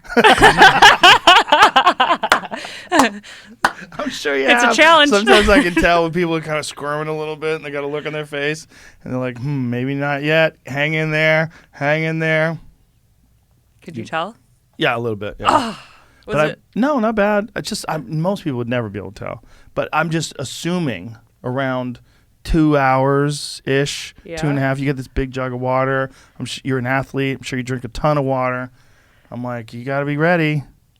Any minute now. You picked talking about going to the bathroom too early. If you would have waited until the 2-hour mark, I could have been like, oh, that reminds me. Good thing. Yeah. Yeah. Well, you made it, dude. You did it. Yeah. So let us know what this challenge is, when you can spill the beans, and we'd be happy to help you there. Oh, that's so nice. And it was really cool talking to you. I really enjoyed me it. too. Thank you very much. Thank you. All right. Thank you. Thank you. Bye, everybody.